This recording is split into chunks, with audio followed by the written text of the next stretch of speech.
So now what I want you to do is to get your 2 skirt pieces here, and Sarah here has given us a lovely couture finish inside our skirts for our Daisy's twirling dress, because she's used French seams and they are a favourite of mine.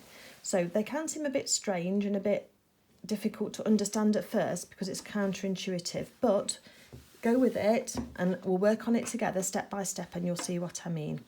So the first thing we're going to do is put our skirts together and we're going to have wrong sides together, okay? So the 2 wrong sides are together here. Match them up at the top, because that's our first match point. Let me get some pins. It's got a bit cold here in Spain. I've had to put my top on, so that didn't freeze. Right, okay. Well, not literally freeze, but get cool. Okay, and then the next match point we've got is the bottom here. Because if you remember, when we cut out our fabric, we wanted this centre front point here to be absolutely on straight of grain. But that means that here we've actually got a bias edge, and that bias edge stretches. So if we just matched the top and then went down pinning, it's quite possible that we could mismatch these seams and that one might stretch. So we're always going to match the top first, put those points together, and the hem to the first, because we cut them from the same pattern piece, so we know they're exactly the same size. And then I'm always going to, what I call, split the difference. Then I'm going to pin in the middle first. So that matches, and if there was any difference in the length, I would spread that difference to make sure that there was a little bump here and a little bump there if there needed to be. On this, don't need it to be, it's all matching perfectly. And I'm going to put another pin in just here, and another pin just here. Now, what we're going to do, and this is a French seam that we're doing, so technical term there for you to learn, but it's a really nice one. It means that you don't have to use an overlock or any finishing on the inside, because eventually when we do this by magic, your seam raw edges will be enclosed in the dress. So what we're going to do now, and we're going to do quite a thin hem along this edge here. Just a couple of 1/8 of an inch, that's all we're going to do, just all the way down. We're going to reverse at the top and stop, and we're going to reverse at the bottom and stop again. Okay. Because with French seams, you always go down twice, do the same seam twice. Takes a little bit longer, but it's a lovely finish. It's really strong as well, and it's used a lot with fabrics such as sheer fabrics or georgettes, that kind of thing, where you need to have a bit more strength and fabrics are a bit more delicate. Silks as well use this seam finish. So again, let's just sew down the side here, reverse. I'm just trying to keep nice and consistent. Just fold it over at the top there, we'll undo that when we get down. Let's just do it nice and neat. I'm not watching the needle, I'm watching where the fabric is feeding against my presser foot, and that's going to make sure that it's nice and straight. And reverse, and again, here's my snips. Okay, and just look, it's just folded over slightly. This can happen sometimes. I'm just going to smooth that out as best as I can. No, it's too much. So I am going to now find my seam ripper, or quick unpick, whatever you want to call it. Bear with me, and I'm going to find that first, then I'm going to just unpick those couple of stitches, and I'm just going to go over that bit again. So hold on a second. So if you've not used one of these before, this is a quick unpick. It comes usually with a handle that can cover it over just for safety reasons. But usually you just pop it into the handle like that to make it easy to hold on to. And it's got a point that's good for getting underneath stitches, and it's got this little red dot. Now the little red dot is for when you want to rip a whole seam, because you'll take out a few stitches, and then you feed the little red dot in between the 2 pieces of fabric, and then you can push along, because there's a little blade. Let's use this pin to show you. Oops. There's a little blade just in there, just on that little edge there, and it cuts through the stitches as you push along. The problem is that it can cut through anything that goes in front of it, so you do need to be aware. I tend to use the end just for unpicking stitches, and so what I'll do is here's my problem area. I'm going to go a couple of stitches ahead of it and just put this ripper underneath the stitch and push through, and that just cuts the thread. I don't know if you can see that that's actually cut that thread through. And then you're going to go a stitch along, wiggle it underneath, and make sure you've not got any fibres of your fabric there.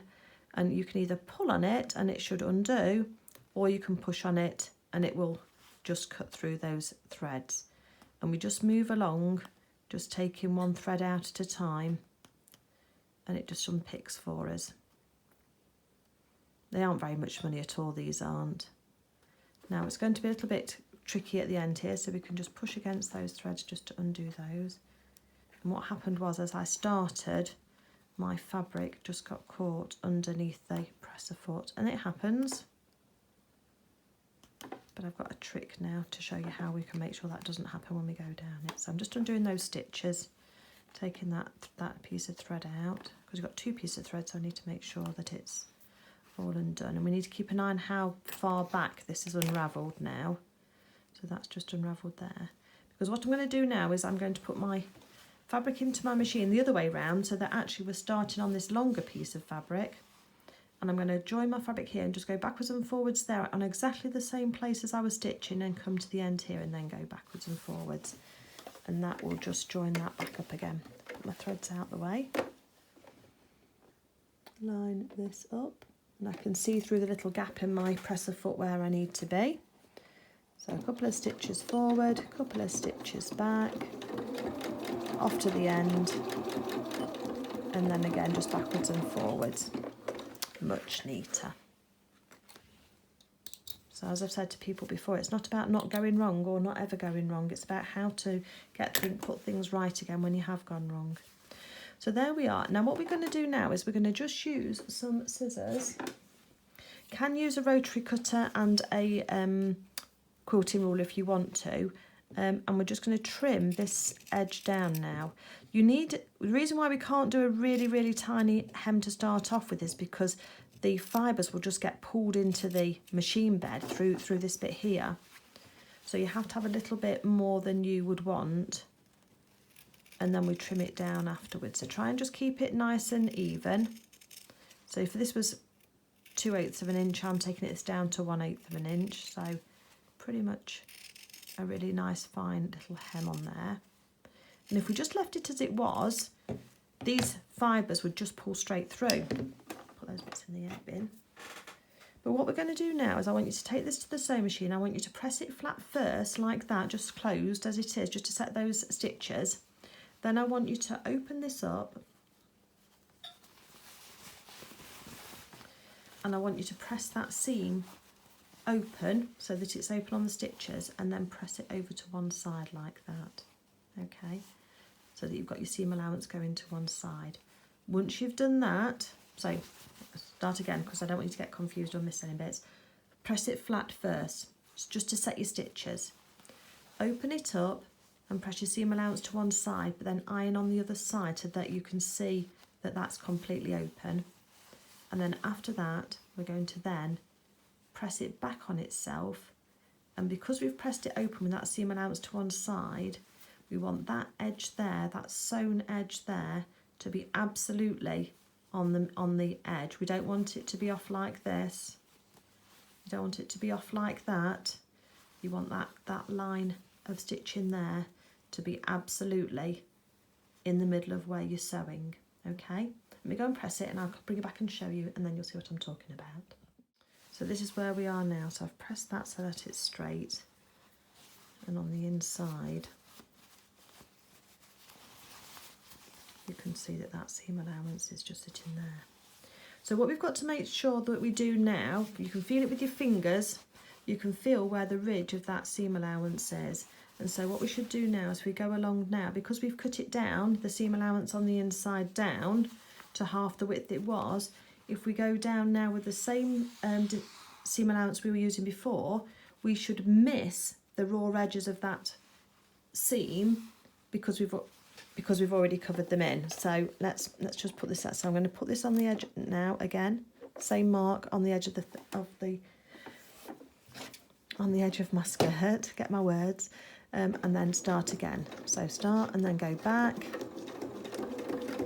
and then I'm just keeping nice and consistent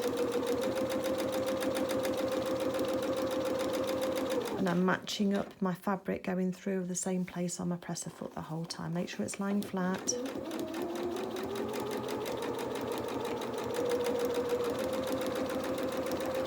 Just reverse at the end. Oh, the thread got caught, look, so that's why it's bunched up a little bit. Oops. Magnetic snips. So now we can take these threads off here as well, nice and neatly. So we've got a nice flat seam there, and what we can see now is that when I open this up, there's no little whiskers from that seam at that raw edge in there at all, and everything is nice and neatly enclosed. So what I'm going to do now is just take that to the iron and press it flat that way, and then I'm going to open it up and I'm going to press it flat again, and we want the seam allowance pressing towards the back of the skirt. And if you remember, we can look for, oh, I've lost them. Oh, they're here. We can look for the our tailor's tacks, our fluffy tailor's tacks that we did, and we know that's the front of the skirt, so I can push this back towards the back and I know where that's going to be then. So that'll then press nice and open. So what I'm going to do then is we'll go through the second one quickly and show you how to do that. So let me just press this first one and then we'll come back. So Daisy's skirt has already got one lovely flat seam there pushed towards the back. So let's set this second one up again. I'm going to do the same thing, exactly the same. We're going to put these together, match up our first point here, and put a pin in. If you've already got this and you've already done French seams before, feel free to fast forward if you don't need to have the reminder. But sometimes just seeing it through again when it's finished finished process is actually quite useful for some people. I noticed for me as well. So I'm just going to pin those again, and then I'm just going to split the difference to make sure these are nicely pinned. Just stay steady for me. And I'm pinning at right angles because you can get closer to the pins. If I pinned this way, you're going to be moving the pin before you get close to it. Whereas if you put them in this way, you can actually get so close to your pins before you have to remove them. So again, let's hope this corner doesn't mess up for me. Hold on to my threads. A couple of stitches forwards, a couple of stitches back. I think we're okay there.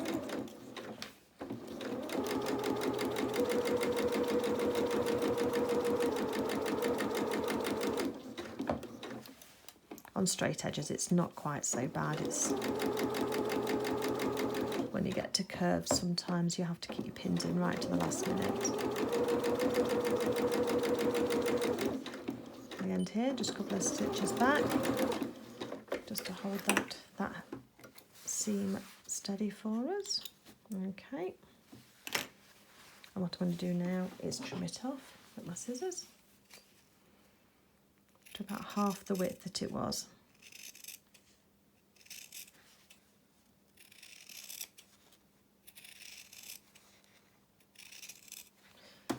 Don't need to use pinking shears on doing this because it's not going to, the hem is going to be enclosed, isn't it? That seam is going to be enclosed. There's not going to be any raw edges for anything to fray anyway.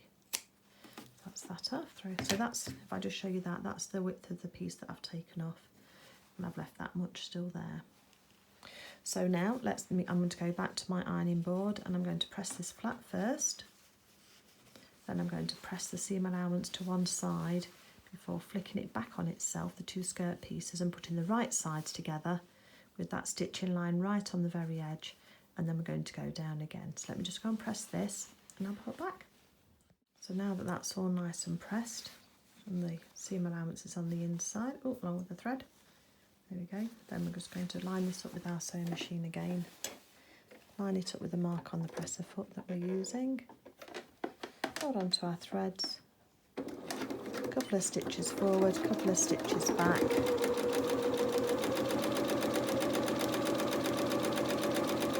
and you can pin this, but the cotton's quite stable and it's staying together nicely, so I've not felt the need.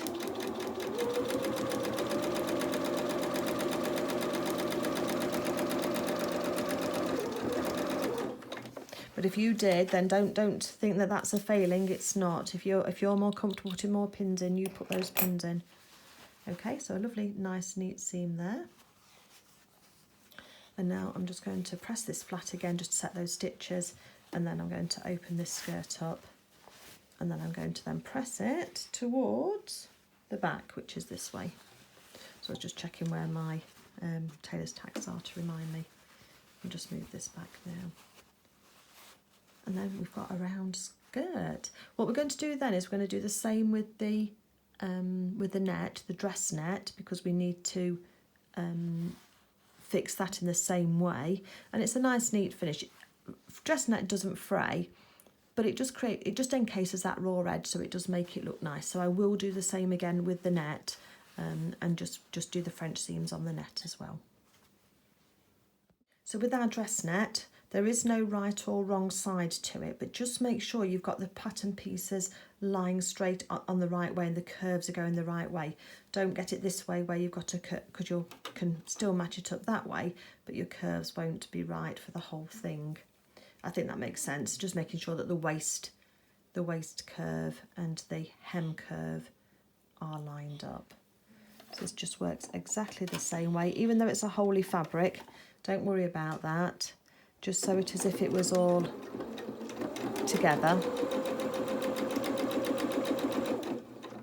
Making sure you've got your edges matched up.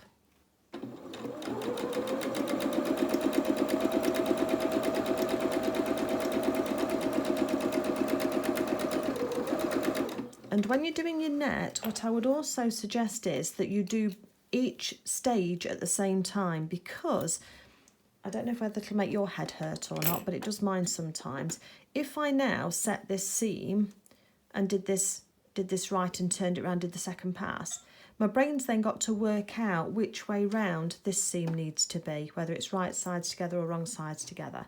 So whilst you've got it the same way as you've just done this seam, go to the other side and just do the other seam. We're not going to press this, remember, because it will melt, because it's a man-made fibre, isn't it?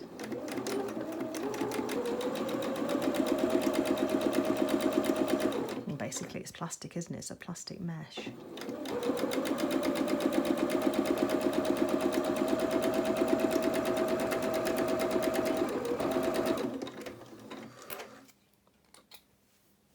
Snip our threads off.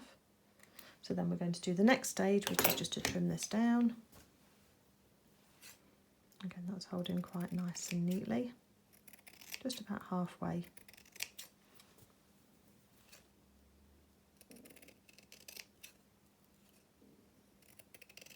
That's it.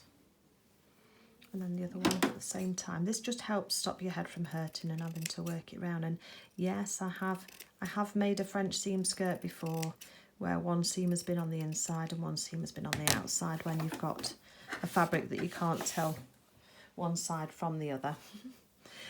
I think it happens to all of us, doesn't it? So now all I'm going to do is just finger press this down now to make that sit flat. I'm sure I must be making some of you feel sick with it being so close. And I think because this fabric now is so bendy and bouncy, I am just going to put a pin in, or two. They just fall out really easily because the holes are so big. So just pull your fabric back to your seam, finger press it, because the heat of your hands will help bend the fabric and the pressure from your hands will help bend it. Just put one in there as well.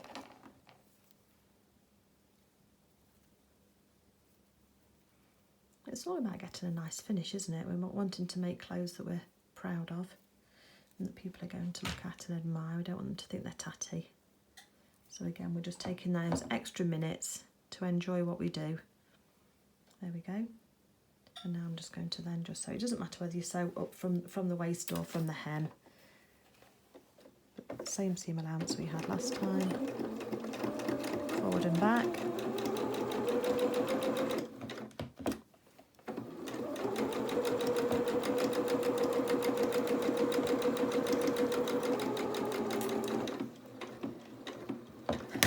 If you go skew whiff while you're taking your pins out, remember to stop and then start again. As long as you've got your needle down in your work, it won't budge.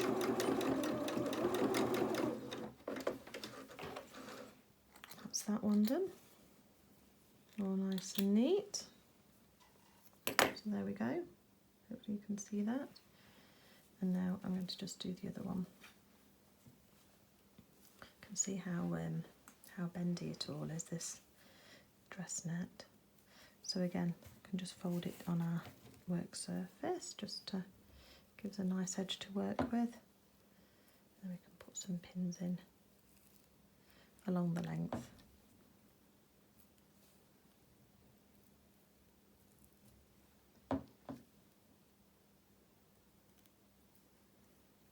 Here we go. We're well on the way with the construction of this dress, by the way, so well done for sticking with me so far and doing well. Just put it under the machine, forward and back. Oops.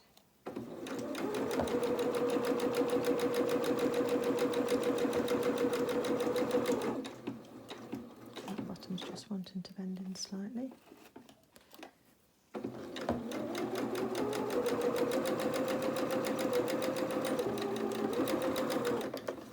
If you wanted to, you could embellish the bottom of the net as well if you wanted to. I mean, I think on this skirt, Sarah Peel, the author, hasn't done that on hers, but there we go. We have got, if you push the machine back, you've now got a nice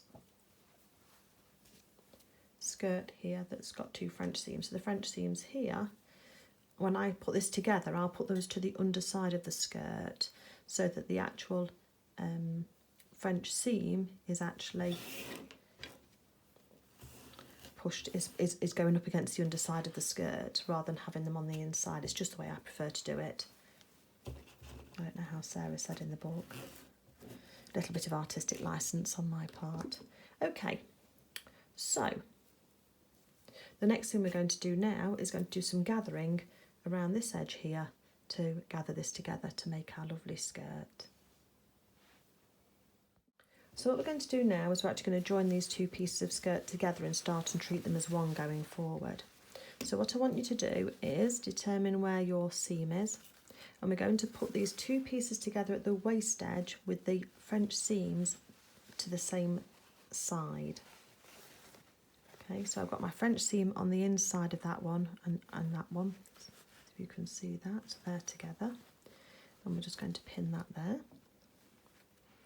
Exactly on that seam, that'll hold that together for us. And then I'm going to then do the same with this side here. So put that seam on top of that one and just pin that together. Because those are our match points, aren't they? Those side seams should sit on top of one another. And just give it a shake so that everything sort of falls into itself together. Now what we want to do is find where we did the little notch on the net and the little notch on the centre front of the skirt, and we can pin that together too. On the centre front and the centre back.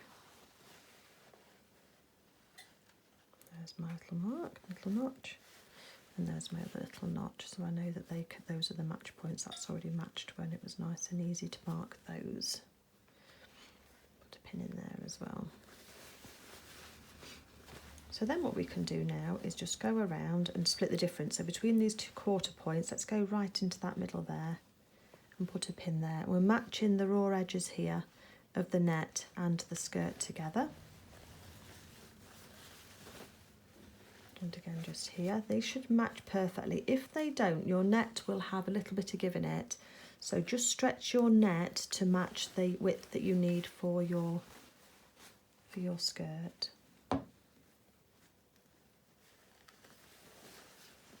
And what that means then is we've just spread all of that width around.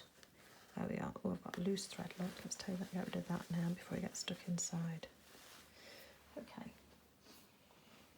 And what Sarah says to do now and suggests to do now is to just run a little row of stitches around here, just up into the seam allowance. It's just going to attach these 2 rows of stitches together.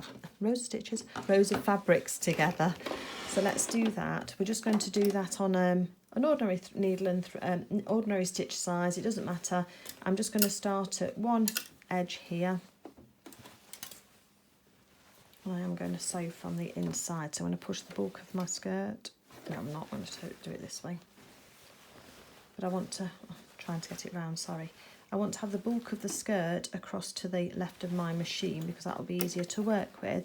But I want to sew on top of the net because I can see through the net to the top fabric, and that'll make sure that everything's all straight.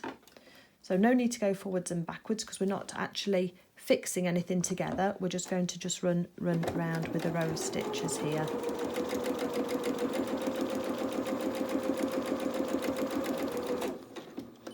Let's leave my needle in my work whilst I'm taking my pins out. Just make sure that your fabric is flat underneath where you're going to be sewing and that everything's all nicely neatened, or nicely lined up.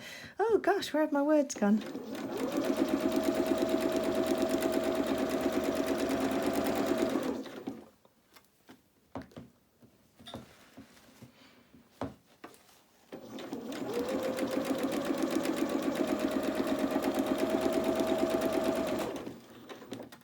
Halfway round because we're back at the side seam again.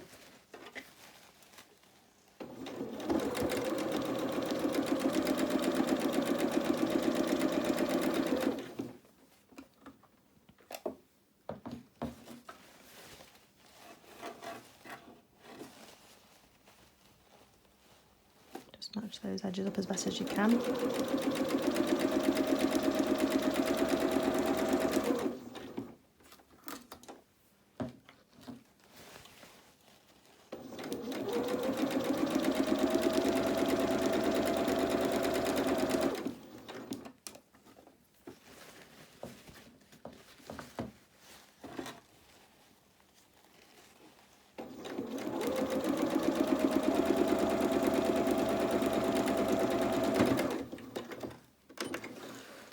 No need to go backwards and forwards because it's not a seam that's going to have any weight bearing.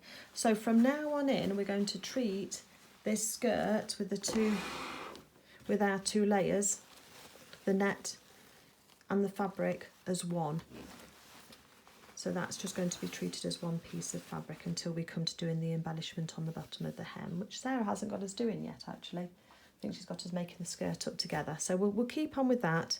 The only thing that I might do, and I think that would be a good idea for us to do, is actually work on the heart pocket, because if you can imagine, once this starts to get gathered up like this, it's going to be quite difficult to get that pocket just to stay straight. So I think that whilst we've got this in one piece, and perhaps if I'd have thought about it earlier and we'd have put this pocket on whilst it was before I'd done the French seams on the side, because that'll be far easier to sew on whilst it's in the flat and it won't get in our way. So let's jump onto the pocket now and do that, because that then we can get that flat stitched on while it's flat, and I think that'll make your life a lot easier. Certainly make mine easier anyway. So let's just pop this to one side just for the moment. And what I'm going to do now is, because my pocket is in this pink, is I'm either going to get some pink or some white thread, so that I'm going to change the thread in my machine, because this pocket will be really noticeable and I just want it to be stitched together properly. The other thing to say is that if you were going to want to decorate this, I know on the picture on Daisy's dress, she's actually got some embellishment of a little iron-on motif. Oops, too high. Little iron-on motif on the pocket. If you wanted to do that, you need to do that before you start sewing round the outside. So actually what I would do is I would take off your pin here, attach your motif or whatever embroidery, maybe you want to put a little child's initial or an L for Luna or a D for Daisy, whatever you want to put on, because with your template you'll be able to see through that when you get that put onto the fabric. So that's what I would do if I was going to embellish it. I'm going to leave it, because mine's a contrast pocket anyway, I'm going to leave mine flat as it is here. But if you were going to do that, then just take the time to just embellish your pocket first with your iron-on sticker or whatever on the one side, then use your pattern transfer and make sure that that's in the centre of this pattern piece here. But what I'm going to do is I'm going to use my Frixion pen here, which is iron removable or heat removable, and I'm just going to draw around very gently Oh, you can't see because I'm off camera. Draw around very gently. Just even a dotted line would probably suffice. You don't need to do a solid line. And we're drawing all the way around the outside of this little heart. And this is the stitching line that we're going to use. And then we're going to then cut out, giving ourselves a 1/4 inch seam allowance all the way around. So let's just mark this. You could mark it with a pencil as well, because we're going to be actually stitching on the actual, it hasn't taken there, just lift the edges of your pattern piece up so to make sure you can see all the way around where you've got to sew. And if not, just draw the bits in. And then also mark between these two little notches here, which is where you've got to leave it open. So just do that with a light pencil. If you wanted to, you could even mark it on the seam allowance side, couldn't you, rather than on the pocket side, so that you can see where you're working. I'm going to take the pattern piece off and put that to one side to save for another day. But then I've just put the pin in the middle just to hold it together. So let me just change the thread colour on my machine, and I'll be just 1 second. So I've got white thread in my machine now, and I'm now going to go start at this side here. And we do start on a straight edge. We wouldn't ever do this on a stop and start on a curve or into a point, and you'll see why when we turn this round. It just makes it as much easier to find a straight edge if you can, or as straight an edge as possible for when you're wanting to leave a gap, because we're going to sew these two pieces of fabric together and then snip them round and then turn it round so that all of the raw edges are enclosed again. Again, it's a lovely neat finish. So we're actually going to be stitching on that dotted line now. So line your machine up so you can see. If you need to, just offer your needle down to your stitch line, and then you can just adjust it as you need to make sure that you're where you want to be, and it's going to be as neat as possible. We're going to start and stop at the end, and that's really important when you're going to be turning anything through, because it will put a lot of pressure on the end. See where I'm going to there, I think. So pivot again, needle in the work, lift your presser foot up and turn. Try and keep the line as smooth as possible. Now, this is the first time we've gone round a curve, isn't it? So let's just show you how to do that. So we start to sew until we see that we're going to be coming off the edge, because the sewing machine can only sew in a straight line.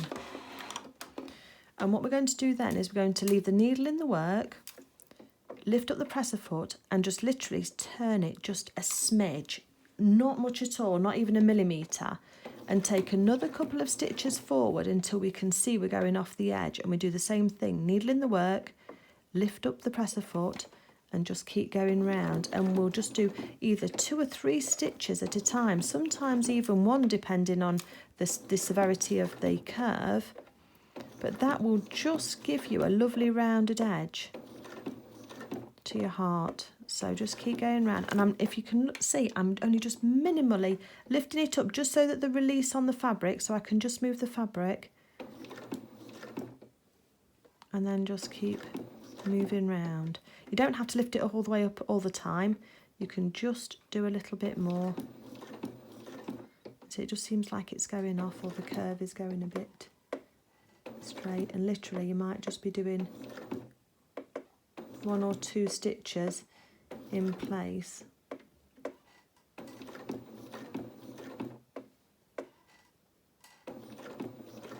Are you all there counting my stitches? I'm there counting my stitches too. Into the point, and then anchor your work down again, and then we can just spin it 90 degrees so we can come out the other side. Let's just move those threads out the way. Hopefully you can see all of this. So a few stitches again. Don't need to start and stop, so we're coming out of this curve. We've got a really tight bit just here, so we're literally just doing 1 or 2 stitches before we change the angle that we're sewing at. It just gives you a really lovely smooth curve. It's quite hard to see the pen through the presser foot, but just do your best guess as best as you can. You know what a heart shape is, you know what kind of shape you should be sewing.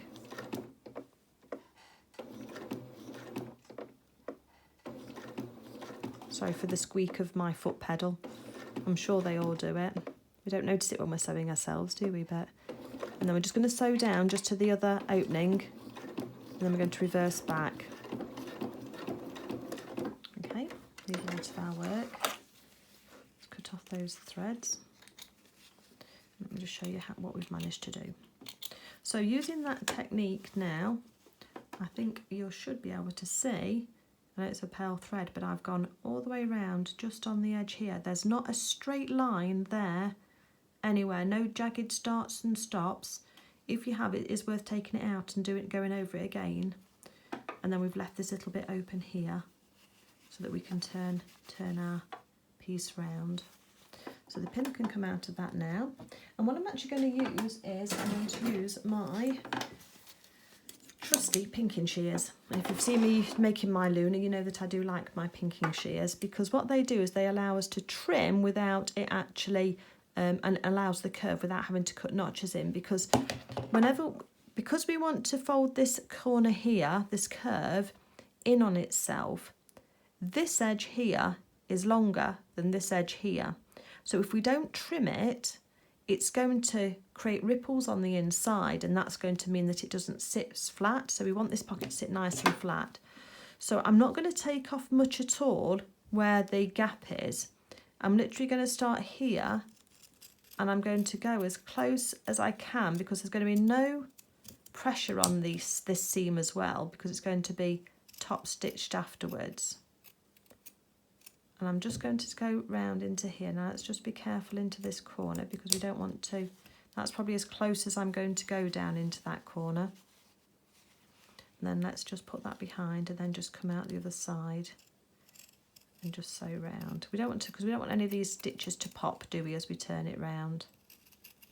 But we don't want to have the bulk on the inside of the pocket either. So that's a straight edge, so that can go straight down.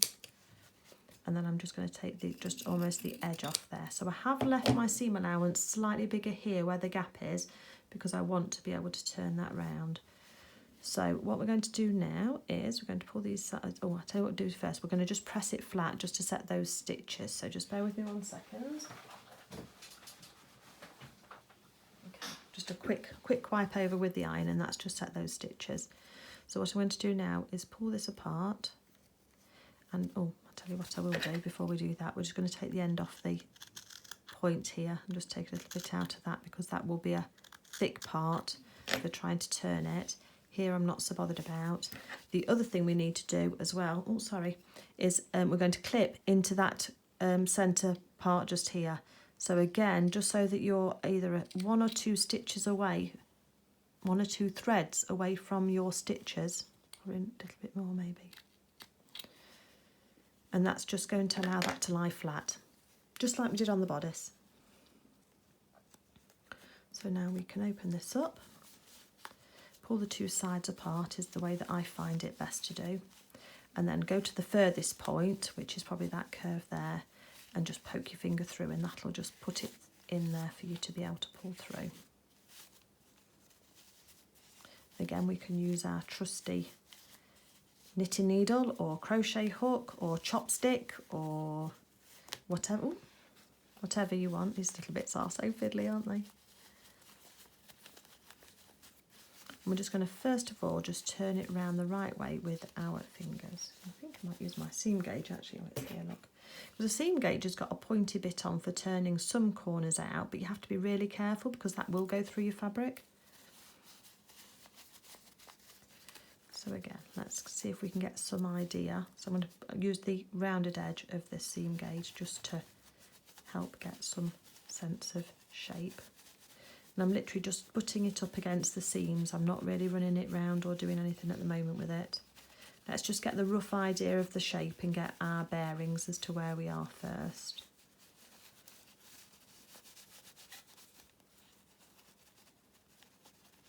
So just really gently with this, folks. Don't, not a time for rushing or for trying to push it too hard. And at the moment, can you see we've kind of got some straight edges? So what I'm going to do now is with this, very gently, I'm going to put it in, but then I'm just going to run it along the edge of the fabric where those stitches should be. and you should see that curve start to pop out. So if you hold either side with your fingers, I'm just going to turn it round, and just see that just butting up against there and just scoring that fabric gently and just pushing that curve out back to those stitches. And then by holding it with the heat of your hand, it just starts to press that for you. Look how nice and neat that's going, look lovely and curved. So back in again, let's do the other side. So again, just ease those edges out right up to that stitch line.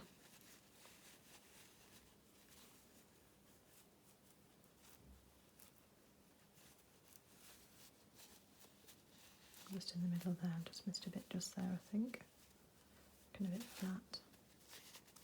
And then we've still got the bottom down here to do yet. So let's come down here and just ease this pointed area out.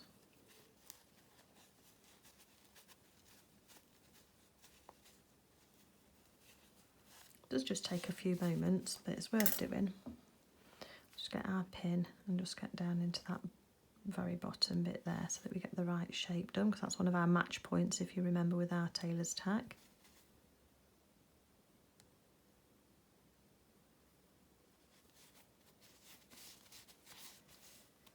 Okay, just feel it's not quite right in that place just there.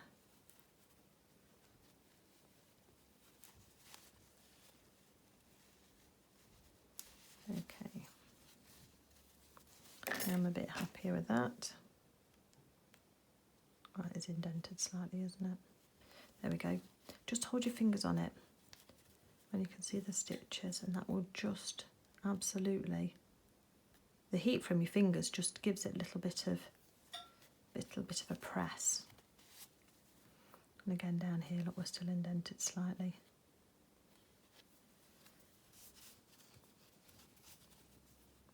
So just pull those edges out and then just hold it with your fingers quite nice and firmly, and that will give you a lovely shape to this. That and your curve, with your pivoting going around these curves as well, it just means that they sit really nicely. So what I did as well was I just tucked in those raw edges for where we had opened it, because what we're going to do is we're going to top stitch this onto our dress. So we had those extra long seam allowances, so when we press this now, they will be pressed inside, and then when we top stitch across, it'll just close those up for us so that you won't see it. So just press your little pocket flat. We've got a lovely little shape there, and that will then be able to be offered up to our dress.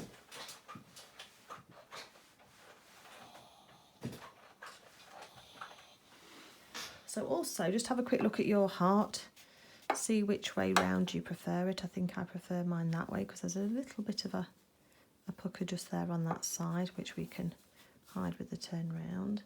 And then we are going to now, let's get our skirt. So find your skirt and just separate it out from the net, so that you've got the wrong side of the fabric just down onto your table. Now, if you remember, we did a little tailor tack on our template at this bottom point and at this point here. So the bottom point is here. Hopefully you can see that still. And the top point's there. So let's put that point down first and then gently just match that up. Once we've got it matched up, let's put a pin in down this side to here. That'll be out the way of the presser foot, and then another one from here up into that corner there. Okay, and that's just going to put our little pocket on. And then Sarah wants us to top stitch. You're just checking my book where she wants us to start and finish. So she just says, place the pocket in position on the left-hand side of the skirt as worn, and sew in place, leaving an opening at the top for Daisy to put useful things in. You can try using machine edge stitch, but because of the gathering, you may find it as easy to slip stitch it on by hand. So that exactly is what I said, is just a good idea put it there. And we can see on that picture and on this picture here that she's top stitched it round almost to the very top of the heart. So let me have a little go at doing that. So I think what we'll do is we'll decide where we're going to start and stop.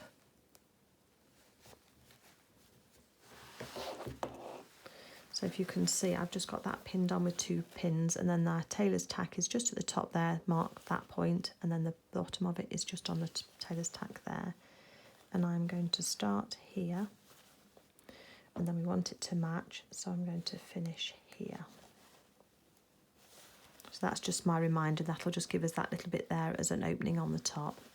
The other thing I'm going to do at this stage now is, because I've finished with my tailor's tacks, is I'm actually going to take those out now, so they just pull out of the fabric. Their job is done. Put those in the bin. And now we're going to use the same technique that we used before with that pivot when we went round the stitching edge. We're going to start here backwards and forwards, and then we're going to just sew round the outside of here, literally just 1/8 of an inch in from the edge.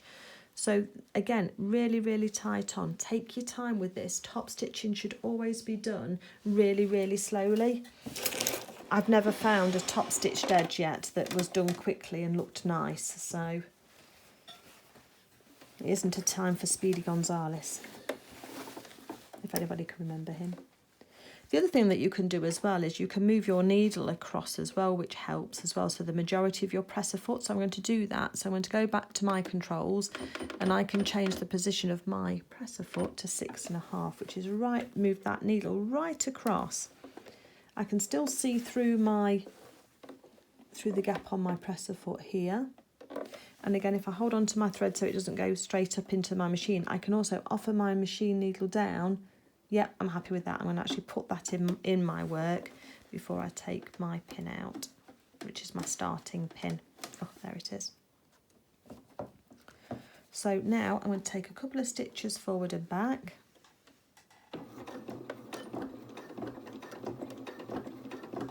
Going to anchor it, and I'm going to use my needle down position again, because we know that we're going to be pivoting on this edge. So I've got my net tucked back out of the way. I've just got the dress fabric underneath. I'm not going through my net as well. Make sure your pocket and your skirt is very flat. You don't want any ruckles up in underneath like this.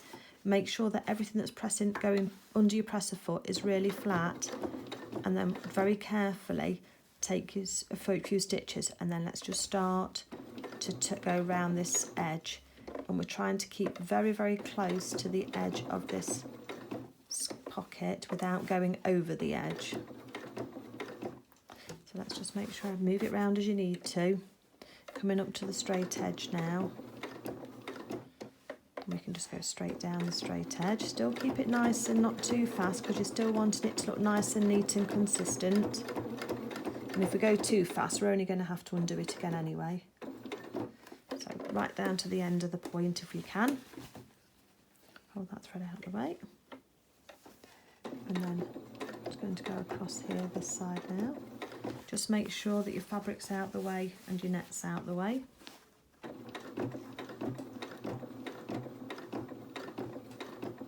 Got a bit close there.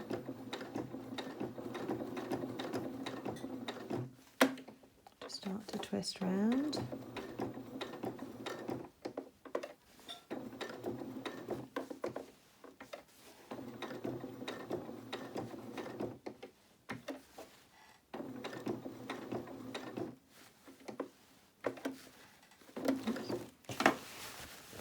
Make sure everything's all.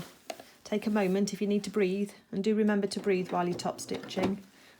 Ask me how I know. Sometimes I hold my breath too. And then we're just going to go backwards and forwards in a couple of places there, just to hold those in place. Okay, need a look, and let's have a look at. Oh, I've stopped a bit short on that one, I think.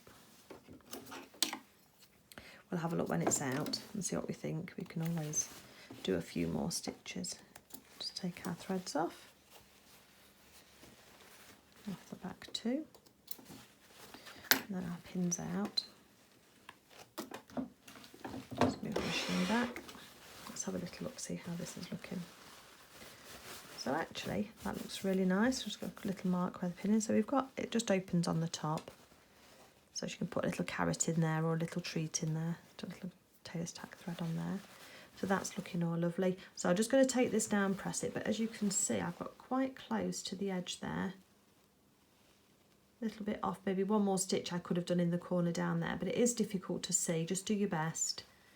And then we've got a nice consistent edge around the edge here.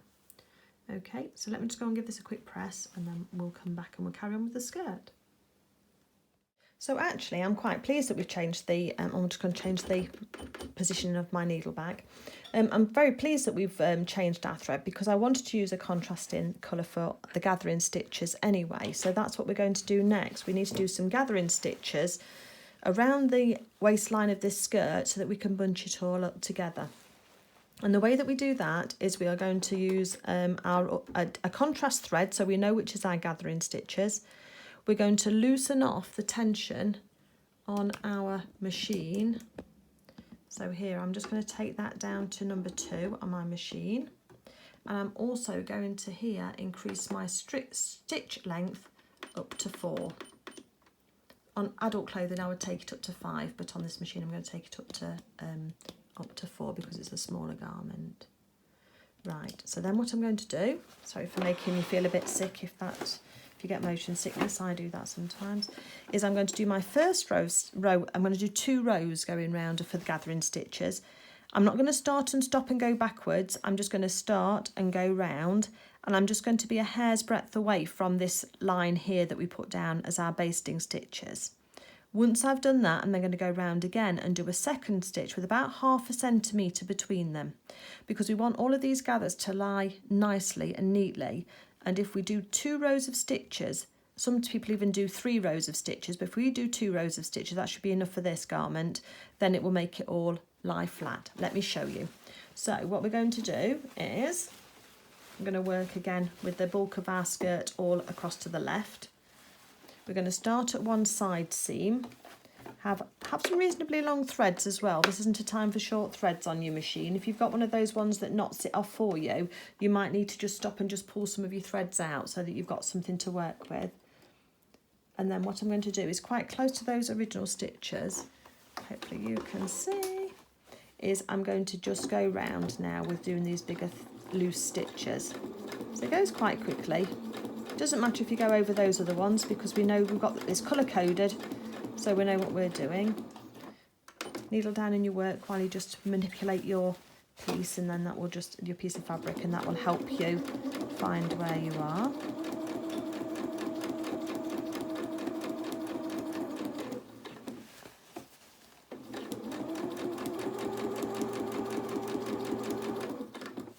Just all the time, just make sure your net and your skirt is out of the way and you're not sewing anything over.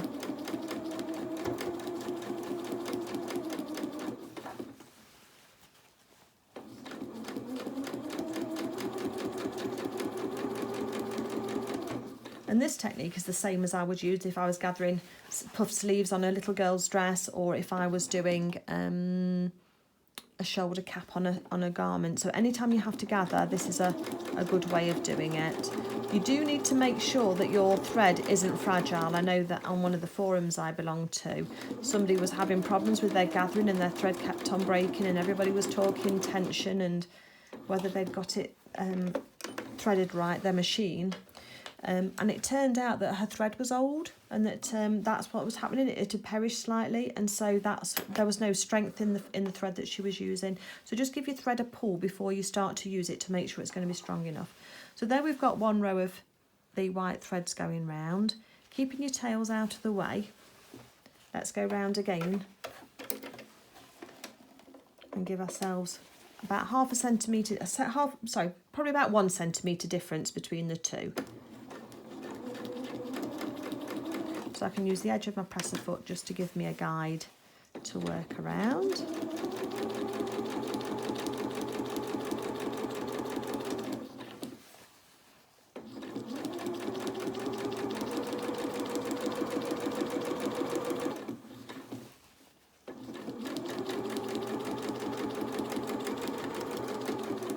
Just keep making sure nothing's getting caught up underneath.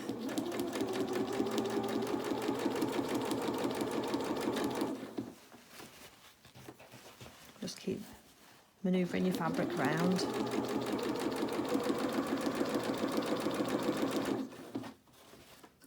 go, and join back at the beginning. You've got lots of threads here. Don't cut those off, keep those long, we need those.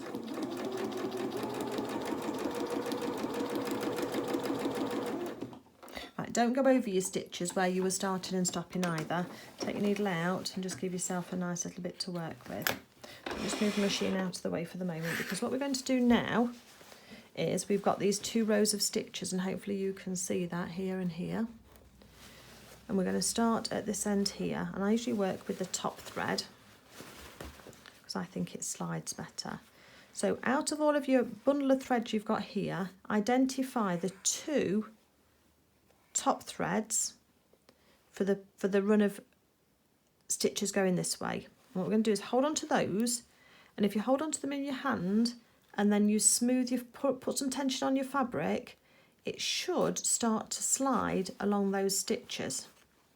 And what happens as it does that is you start to get this gathering effect take place. Can you see? So that's going to start and gather that together. You might find that because the thread in this top one might need to be gathered slightly more than the thread in the bottom, because we're going round a curve. So what we're going to do now is, just put our skirt round this way round so we can work with it.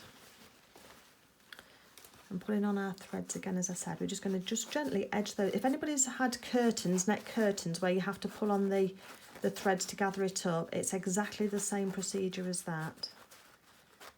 So we're just going to gather this up, and it needs to be quite tightly gathered up, but what we want to do is make sure that we're taking these gathers all the way along to the other side. Don't pull so hard that you snap your threads, because you'll have to smooth it all out and go back and regather on your machine. If you're doing this by hand, just do little running stitches, and you can then gather with the threads in the same way, but you just have 1 thread rather than 2. Again, all of this you can do by hand if you wanted to sew any of these by hand. Makes a lovely, lovely personal gift. So just be careful you don't pull it too tight. We're just easing those along until we get to that side seam.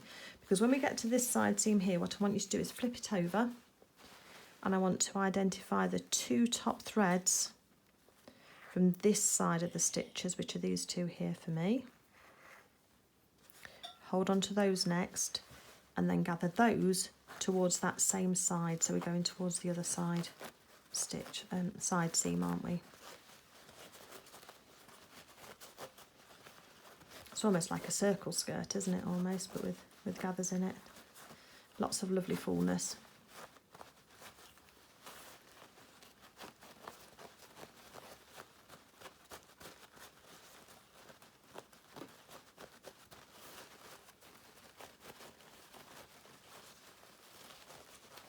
Just going to give a little shout out to my granddaughter Clementine, if ever she's watching this video. Long after I'm gone, hopefully it'll still be up there and people can watch and learn how to make these clothes. But if Clementine's watching now, this is how Grandma used to sew and make lovely things. Okay, so we've got this down to quite a small amount here. What we're going to do now is we're going to pick up our bodice that we had earlier, and we need to identify the front and the back. Now, if you remember, the front had got the shorter straps. So let's just use this pattern piece again. And if we look at the 2 pattern pieces, we can see that the front here had got shorter straps than the back piece. So we know that the shorter straps are at the front. And what we're going to do is just flick that inside out like that. Okay, and what I want you to do now is to tuck this over the top of your skirt, but identify the side seam. So remember, on the front we want the pocket on the front of the skirt, we don't want that to disappear around to the back, and this is the front here. So we're going to put this side seam here, and you're going to separate out the front and the back. Okay, so separate, so you're just working with the front fabric at the moment. You're going to tuck it inside. It's going to look a bit fiddly, but tuck it inside the dress, match up that side seam there, and then just put a pin with the top pointing upwards, not the point pointing up, the point is pointing down towards the skirt, but the top is at the top here, because we want to make sure we get all of these, and this is the best way of doing that. What I want you to do then is tuck the rest of the skirt up. It's going to be a tight fit, but you can do it. separate this off again and match up our other side seam, and you're matching up your stitching line with the stitching line of the seam, and put a pin in this one as well with the bobble sticking up. Okay, like that. Next thing I want you to do now is go on to the quarter place, and can you remember we put that little snip, didn't we, to match the notch point? Mine's just here, and I want us to find, and it might be a little bit difficult, but we're going to try and find where the notch is on the skirt.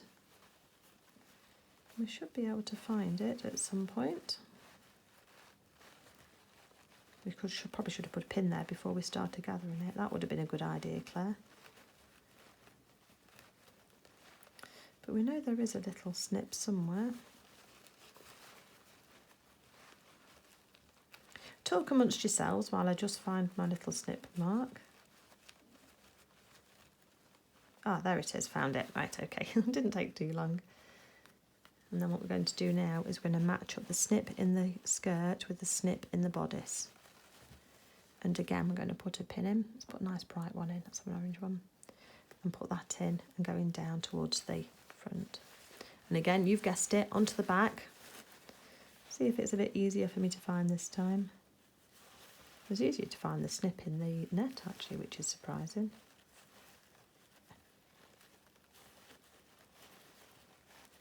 Rustle, rustle. Oh, there we go. There it is. Okay, and then the snip in the front of the dress. And we're going to match those points up as well. And put a pin in.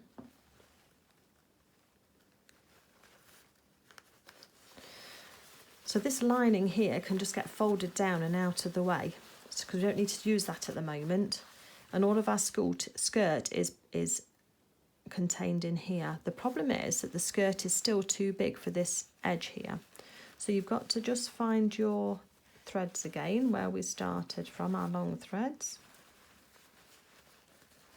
for our gathering, which we know is on one of the side seams. Must be this one. Just locate those again, just take the pin out momentarily if you need to, just whilst we just allocate those. There's two. And here's two. Let's pull those through. Okay. Match up this side seam again, because we want that to match up nicely. So match that up with your head of your pin poking out. And then what we can do now is we can start to gather these skirts up so that the gathers up so that it matches the same width and lies flat with this seam. This one's quite gathered up, but can you see we've got like a flat bit just here? So what we want to do is just ease the gathers along to make sure they're lovely and even all the way around.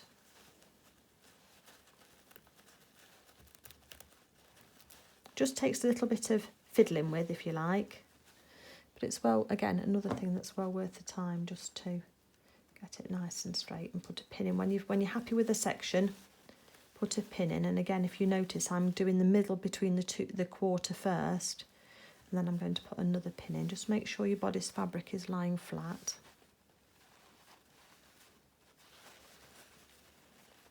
And again, another pin here. Pins are your friends at this stage.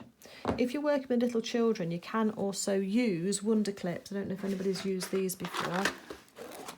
So you can use these things here, which are great as well. And you can use those instead of pins, because pins can sometimes stab the little children, and that's not always good. You don't want blood or tears on your garment. So you can use wonder clips as well if that helps. Oops, lost a pin.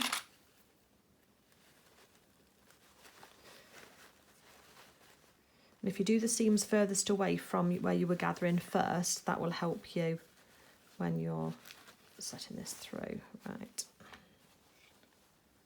Find our orientation again. Get the threads we're working with.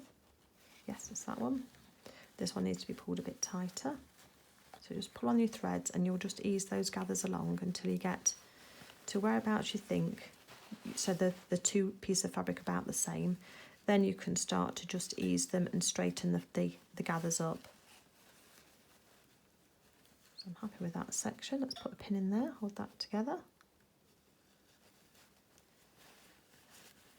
And then again we've got a flat bit just here, so holding on to the threads we can just ease those gathers back again a bit. Hopefully you can see this. Do you think they're going to put that on my tombstone? Hopefully you can see this. Right. Okay.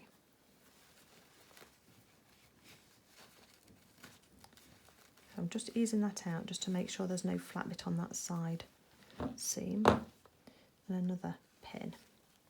So that's what it's looking like. We're just going round and putting these pins in to hold all of those gathers in place. On the outside of the, what is the inside of the bodice, you can see that when we stitch that down, that's going to be nice and flat. We've not got any puckers in there or anything. That's beautifully smooth.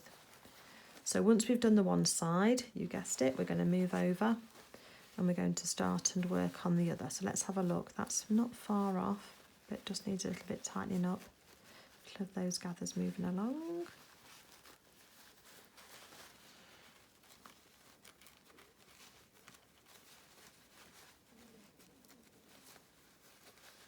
Just making sure they're sitting nice and straight. That fits nicely in there. Pop some pins in into the middle first. Then we can make sure that everything's sitting nicely. I don't like my gathers to go off at an angle. I like them all to be sitting north to south. And when we actually stitch this to the bodice, because that's what we're going to do next, and it is a little bit fiddly, so again, just take your time with it, is we're actually going to stitch in between the two rows. So you can see the white row here of stitching and the white row there of stitching. We're going to stitch in the middle of that. Okay, or certainly over beyond that first row of gathering stitches. Let's just need a little bit more gathering.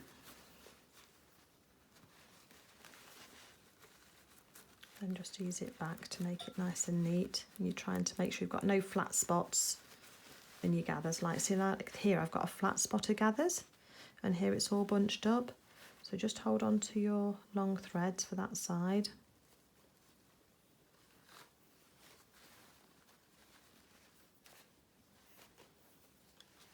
And you can pull it to make sure that they're going to ease those across, those gathers across, to make sure that they all fit. There's a bit of a knack to it. It's not going to feel natural when you first start doing this if you've never gathered anything before. But persevere with it because it's a good sewing technique to learn. And as I say, it's used in a lot of garments. So again here, it keeps on jumping, those gathers keep jumping out, don't they?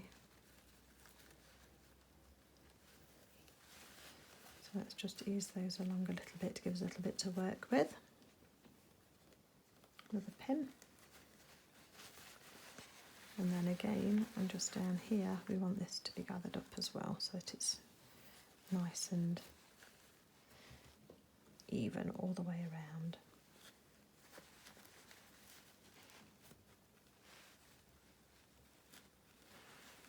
Okay, and that's taken care of itself just there. Look, we've got all of these threads. We're going to keep these threads out of the way because we don't want to sew over those if we can help it. So it's quite a tight little sausage you've got going on here.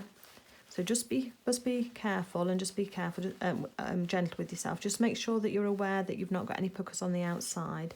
And then what we'll do is we'll start on the side here away from the threads because that'll be easiest. And we're going to start here, start and stop with this under the work, and just do a little bit at a time. Reposition your fabric and then do a little bit more at a time. Let me just move that slightly up slightly. It looks like it's slightly proud.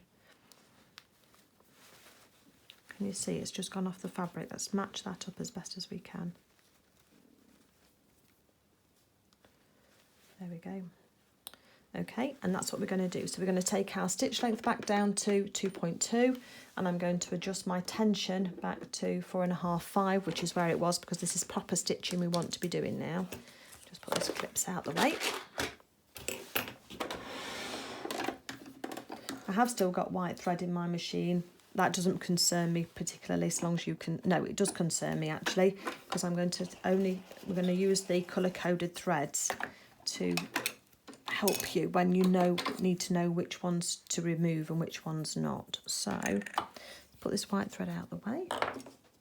Quickly just rethread my machine.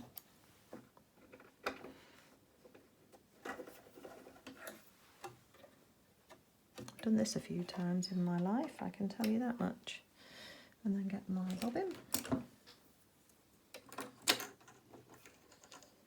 Bobbin in there, bobbin cover on. Oh, I haven't threaded my needle. If you've got a needle threader on your machine as well, they're fabulous. Really make it nice and speedy. So do get to grips with that if you can. It's one of the first things I try and teach my students if I teach anybody in person, is how to use their needle threader, because it's just so useful, and most people think, oh, it's too difficult, I'm not going to bother. So now take your time with this.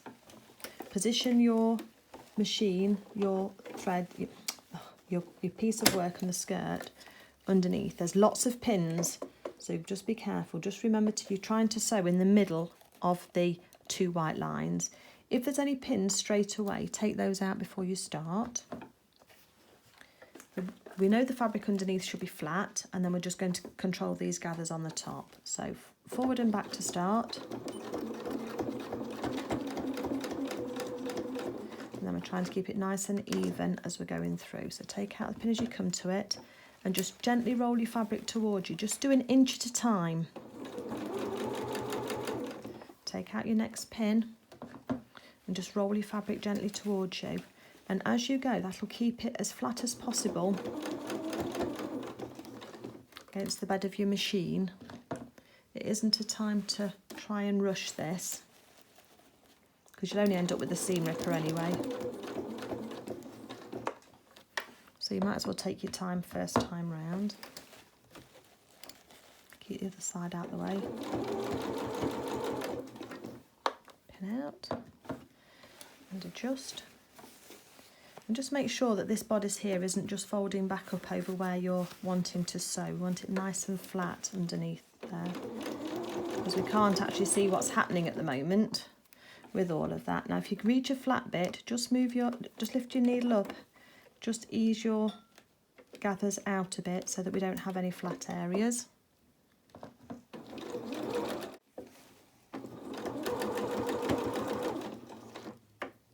Needle down just to anchor it.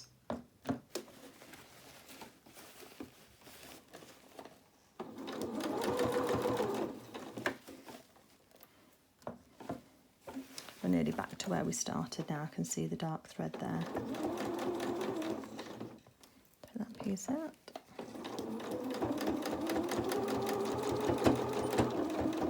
Just going backwards and forwards once we get back to where we started. So let's snip our threads off. And where we started originally as well, because we don't want to have too many long threads hanging around, because they get a bit confusing when you're doing gathering. So the next thing that I'm going to ask you to do is just to go round your stitches like this, and just make sure that you've not got any puckers in the outside. If you've got a pucker where it's got caught up like this and stitched over, that's never going to sit right on your dress. So what you need to do is just take a few stitches out this side and this side, release the fabric that needs to come down, put it back into your machine, start and stop and go over and start and stop again. And that will then just make sure that you've got a lovely smooth edge like this. Now we have gone over our threads here. Some will pull through. Hopefully some of them will pull through quite nicely, because we need to remove these. Going a bit knotty. There we go, look. They all have come through. Apart from this one. Now this is a good tip as well. So where this thread here has got stuck, what's happened is when the needle has made that stitch, it's actually gone through the white thread as well. So that's anchored down. But don't try and tug it out, because you run the risk of snapping these stitches.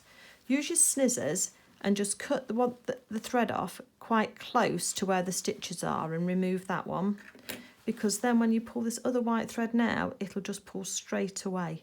No tension on it at all. So that should hopefully help you when you're trying to remove stitches as well.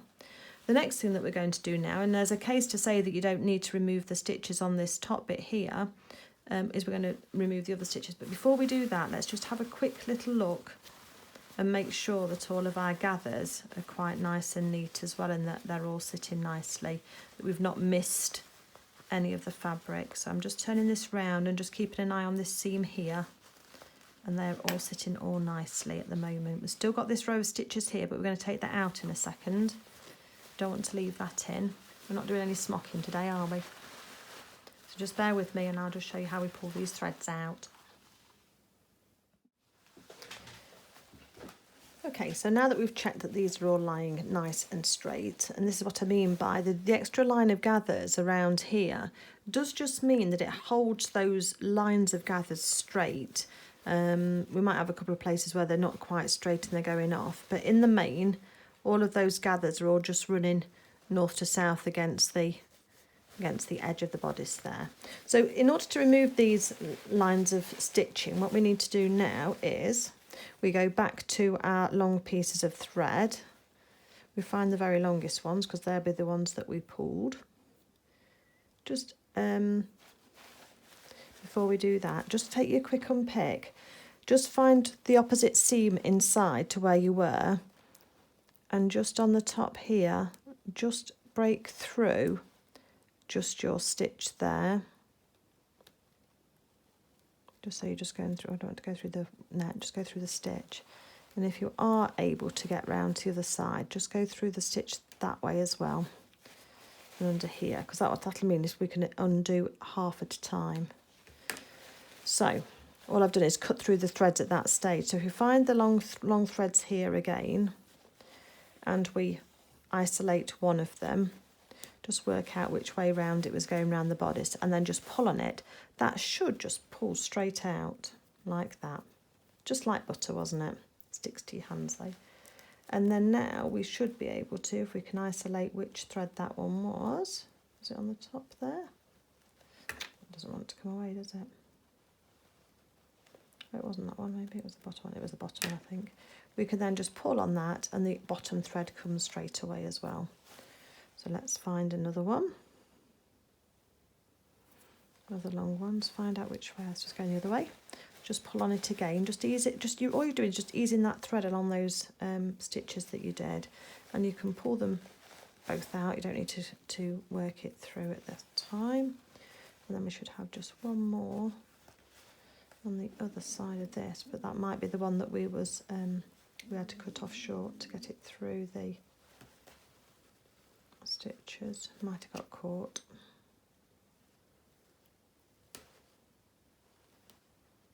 I'm just using my quick unpick just to loosen that thread off. Try and keep it neat if we can on the inside as well as on the outside. Okay, that little bit's come out. And there is an argument to say that if the actual stitches are on the bodice, that is going to be hidden when we sew this, do this next stage and sew it down. You don't need to worry, but I like to take them out, so there we go. So that helps with the contrast thread, because then you do know when you're pulling which colour thread you're taking out. So that's all of our tacking threads that we did for our gathers, and now we're just left with the basting row and the row of actual stitches that we did. So let's just get rid of some of these threads. And again, now we can see that that's not left any marks here on our outside of our fabric. And we've got a beautiful, look how beautifully that skirt is. It's massive, isn't it? That's great. So next stage then that we're going to do now is going to neaten this off on the inside. And there are two ways of doing this. There's a way that I really like and a way that I don't like. So what we're going to do now is, if you just smooth everything round from the inside, we can see the net and we can see the skirt. This is the lining that we held out of the way whilst we were trimming, attaching our skirt. And what we're going to do now is we're just going to fold that under by roughly the same amount that we took in the gathers here. And again, we're going to match this up now. So here on the side seam, I've just tucked under the same amount, matched it up to the bottom of the hem, to that row of stitching. And again, let's go over to this side now. Again, down to the bottom here. Turn it under, it's about 1 centimetre, isn't it, by the time we've finished.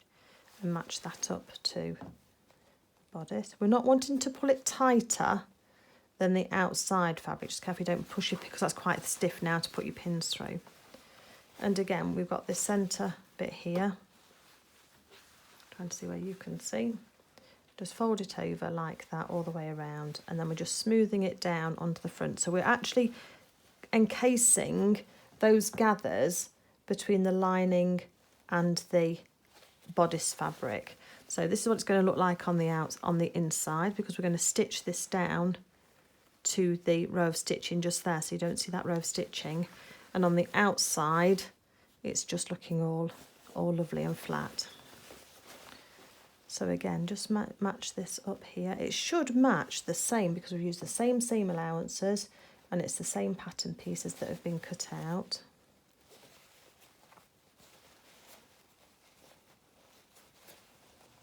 So you could be precise if you wanted to and take it to the ironing board and iron under a section, but this works pretty well for me, I think.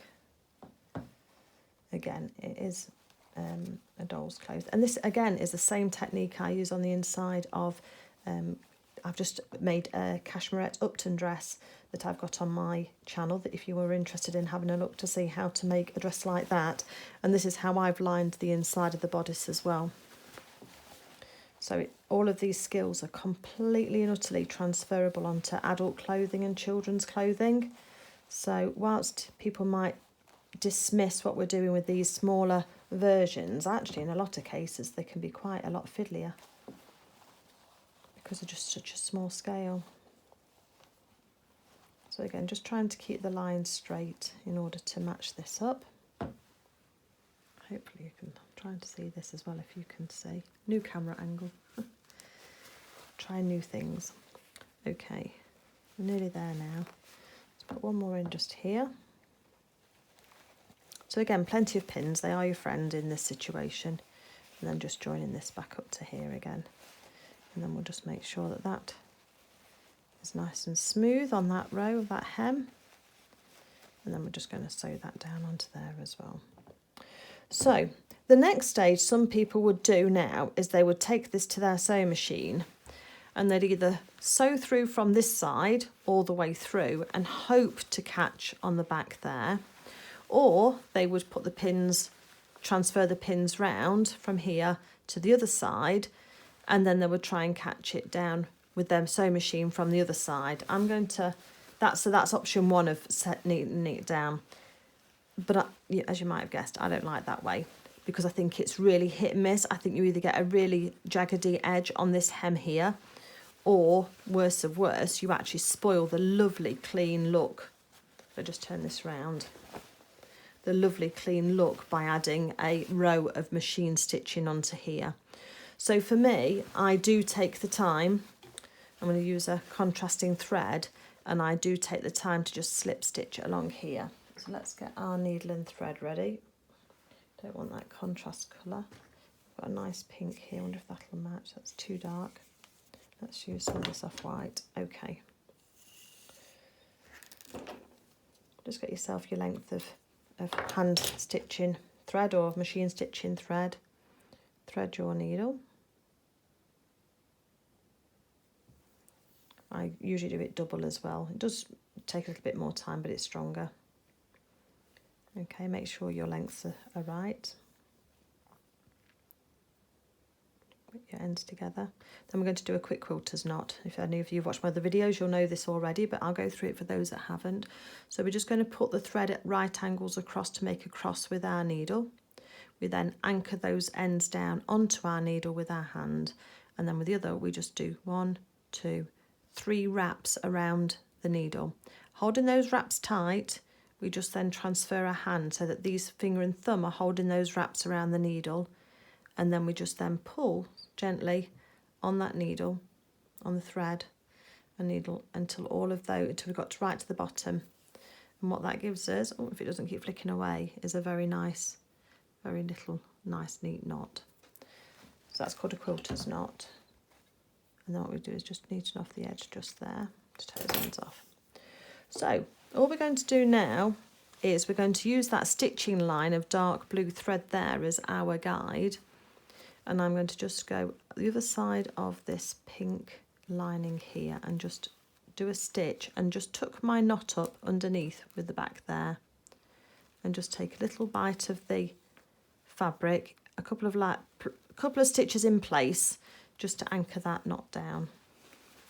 Now I've finished with that pin now, because that knot now is holding that fabric down in place.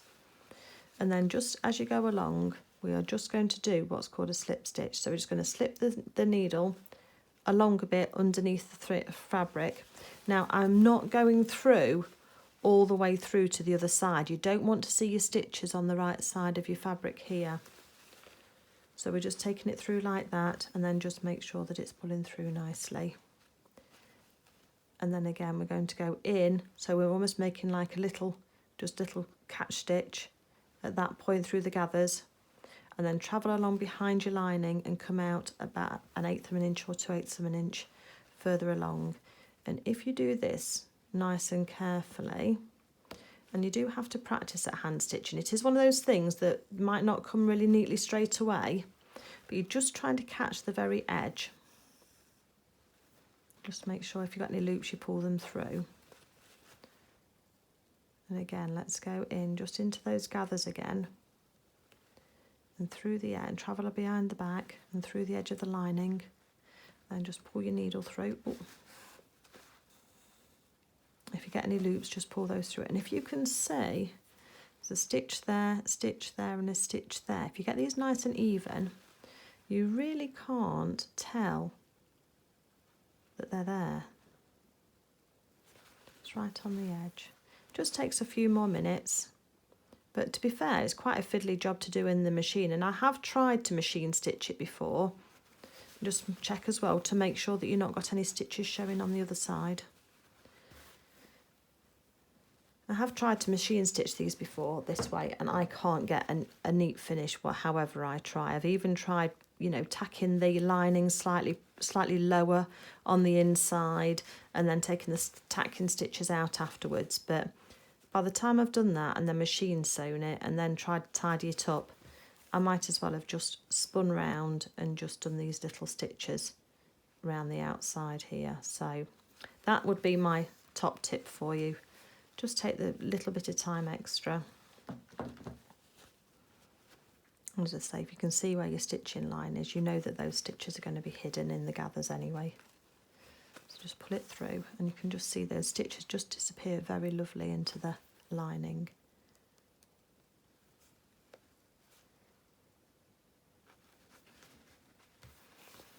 So that's what I'm going to do. I'm just going to go all the way around in this same fashion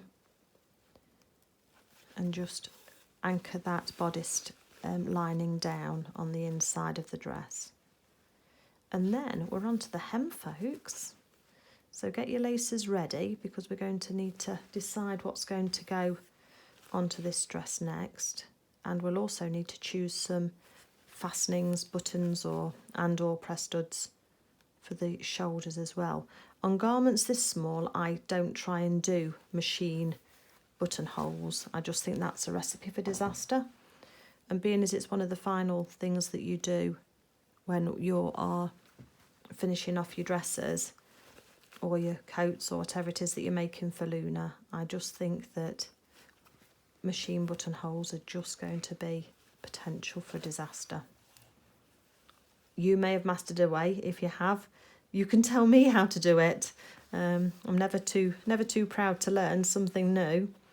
And I think that actually I will end up conquering how to do hand worked buttonholes in order to make them really nice. And if I do that, then you know I will be back on here to share that knowledge with you and help you to make some like that too. So I'm just going to just disappear off while I just sew round. It's a little bit stiff, so just take your time because those gathers are quite stiff.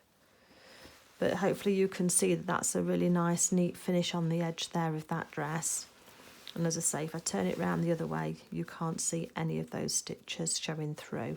So that's going to be a really nice, neat way to finish that off. So bear with me, and I'll pop back to you in a few minutes when I've just got all the way round, and then we'll start talking trims. So here we are. I've just popped the dress onto Luna for now. We've still got to just finish off the shoulder snaps and buttons, but for now I've just pinned that to have a look at that and see how that's looking. Doesn't she look fine? Hey, that's looking really good. But what I want to do now is I just want to remove any odd threads, and then I want to just have a look at these 3 trims. So what I'm going to do is I've got a little sample here, and I'm just going to pin it onto the bottom of the dress in sections, and we can just have a little look and see if we like one more than the other. So this is what I would call auditioning. This one might not be thick enough. I know that the trim that Sarah's used on Daisy's dress, and if you've got one of the remake kits or one of the kits to make Daisy's dress, then you'll have your ribbon already and this bit won't be relevant to you. But if you choose to have a go at making another one in the future, then it's always nice to know how these things are done. So again, let's put this one on. So I think I would have that on the edge there. So let's just pin it from that side. Ooh, a little bit. And the right way. Just tuck that underneath the end of it so we can have a look. In fact, this one I think I would sit on the outside as well. Can you see what I'm doing? Yes, you can. Okay.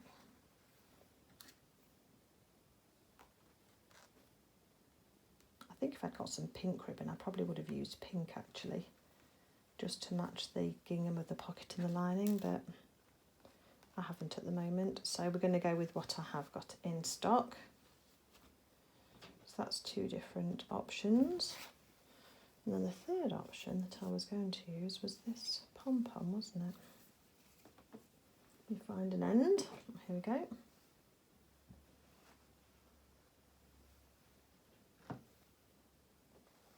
The other thing I sometimes find useful is taking a picture. I know that sounds say, well, you've got it right in front of you. Why can't you just use your eyes just to choose?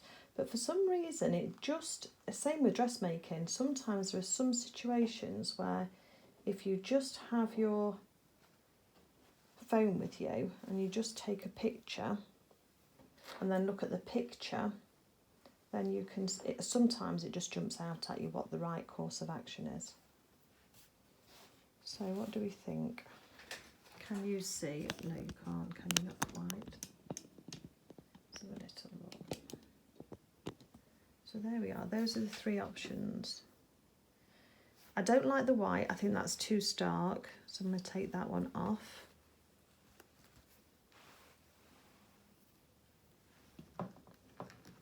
And I think it's either the pom-poms or the lace. But I think the lace has just got it for me. The pom-pom is nice and modern, and I suppose it depends on what look you're looking for, but I'm going to go with this lace because I've been itching to use this lace on something for a while, so that'll be lovely. So I'm going to use that. Let's pop the pom-poms out of the way, and while we're just offering things up, I've also got a box of buttons. Who hasn't got a box of buttons? So in here we've got a lot of buttons. So I'm thinking if that's an off-white, then maybe, ooh, dropped it. A little off-white button like this might look quite nice on her shoulders. Just use that pin. Again, you can just pin on different options, see what you like. Stand back from a distance and have a little look. What's coming? I'm not going through. Well, they look quite sweet actually. Don't know if you can see that on her shoulder.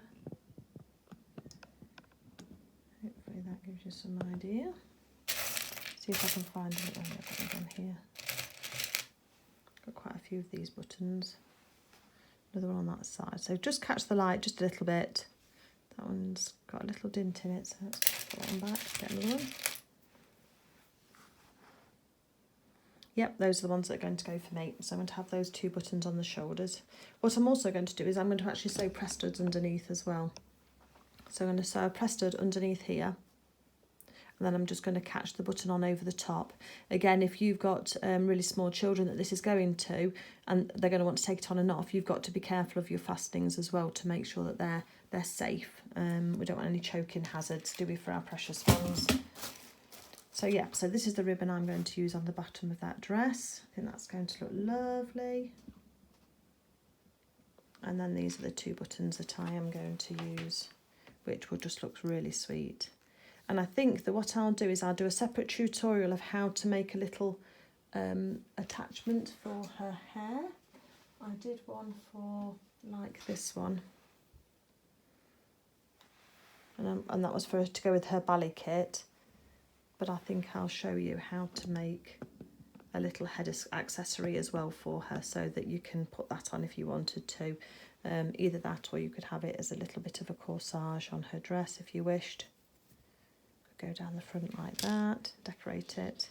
So again, it's a nice little way of just decorating it, or however you might want it to be. So I'll do that on a separate tutorial, so that one will be coming too. That one should be a quick and easy one to do. But for now, let's get on and do our lace on our hem. So just have a quick look in the book as to how Sarah suggests that you finish this hem. And what she does is she suggests that you don't really finish this edge at all. So if you've got an overlocker, you can do that. Would be an excellent way of doing it now and then doing it. And I think she says to sew your embroidery anglaise on this way, and then you're going to flip it back down this way, and then you just hand over stitch a little bit the hems just to stop them from fraying. But again, I'm going to just deviate slightly and give you a neater hem edge on this. Now, because it's a circle skirt, as we can tell by how full it is, and we'll take it off Luna in a second to be able to do this. What I'm going to do is I'm going to do a little row of running stitches, machine stitches, sorry, along this edge here. Can you see? Yes, you can. Along this edge here, because that will enable us just to pull it in slightly as it's gathering. Because it isn't a straight edge, we've cut it on the curve. If you remember on our pattern piece, we've got a curved edge here. And the problem with the curved edges is that when you try and fold it over, because where you're folding it into, it's narrower than where it is on the edge here, then you get a bit of a gathering and a bit of a puckering, and obviously I don't like that. I like it to be nice and neat. So what we're going to do is we're just going to do a little bit of a running stitch there, because that allows us to gather it slightly, so that then we can do a double rolled hem. That will then fix that on, and then what I'll do is then we will go over and we'll just stitch the ribbon to the very edge, and that will then just stand proud of the skirt. So let's get on and do that. Luna, it's time to get undressed. Sorry about this, my darling. So let's just get you out of your dress for now. We're not going to hem the, in actual fact, that's quite interesting, isn't it? Because it's quite a lot shorter on her when she's standing up. So just bear that in mind. If you're wanting to make a full length skirt, it's not too bad when she sits down, but if you wanted it to be longer than this, that's almost like tea length, isn't it, on Luna at the moment, then you'll need to remember to add extra length onto your pattern piece. And all you would do to do that is tape another piece of paper onto the end here, and then extend this line here down at the same angle. So lay your ruler along here and draw a line out. Do the same at this edge as well, so that'll extend the hem and the correct line of the hem, and then just measure out how much you want, whether it's 2-3 inches, whatever, and then just follow that line across all the way through. So use this line 2 or 3 inches from this line, measure up, and then cut it out, and that will give you the correct hem width on your pattern piece. So Luna, sorry about this. Let's get you undressed nice and gently. Oh, don't need to keep your knickers on. Pop you out of the way for a minute. Really liking this dress. It's looking lovely, isn't it? And then what I'm going to do is I am going to change my thread to one that's going to coordinate with the ribbon, the lace that we've got here. I've got an off-white thread here that might work really nicely. Yep, that's going to be pretty much invisible. So let's just take this off here for a second. Thread the machine back up again quickly.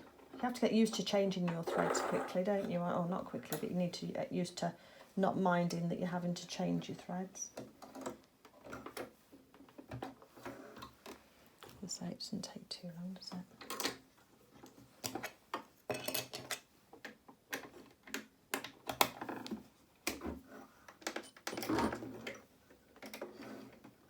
Okay, so see how quick that needle threader was when you get used to doing it? Really quick. So, checking where you can see, what I'm going to do now is make sure that my nest is out of the way. In fact, I'm going to tuck that up inside the bodice because we don't need that to be in the way for the moment. So I'm actually going to make that all poofy coming out of the top of the bodice like this, because it's out of the way then. And that leaves me the skirt to work on. So I like to start at a side seam And I'm going to put my machine on the edge. And we only want to do a very narrow edge because we don't want the skirt any shorter than it already is. So I'm just matching up my presser foot onto my machine, onto my edge of my fabric. And then we're not going to go backwards and forwards because we might need to gather this up slightly. So I'm just going to go around, being careful not to stretch the fabric because the bottom edge of this skirt is now what's called a bias edge.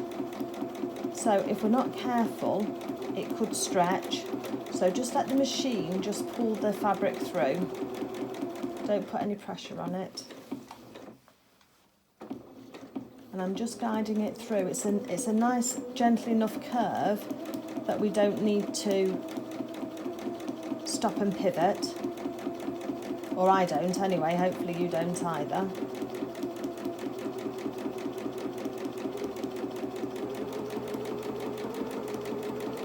Just feed your fabric through, try and keep it even all the way around. If you have to stop and just readjust, then do that. And the first time you make this dress, you might be a bit slower at it, but just remember, with practice, with everything, we get quicker and better, don't we? And we get a nicer finish. So again, just keep giving yourself grace to have a go. Be proud of yourself for having a go and for making what you can. Hopefully there's been some tips that will elevate your sewing for you and make it better. Or give you a nicer finish, should I say. It's not better, is it? It's just a nicer finish that we're hoping to help you achieve.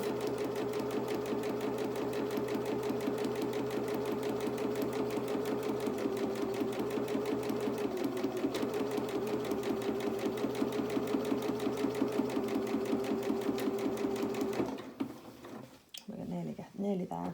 It's a long hem.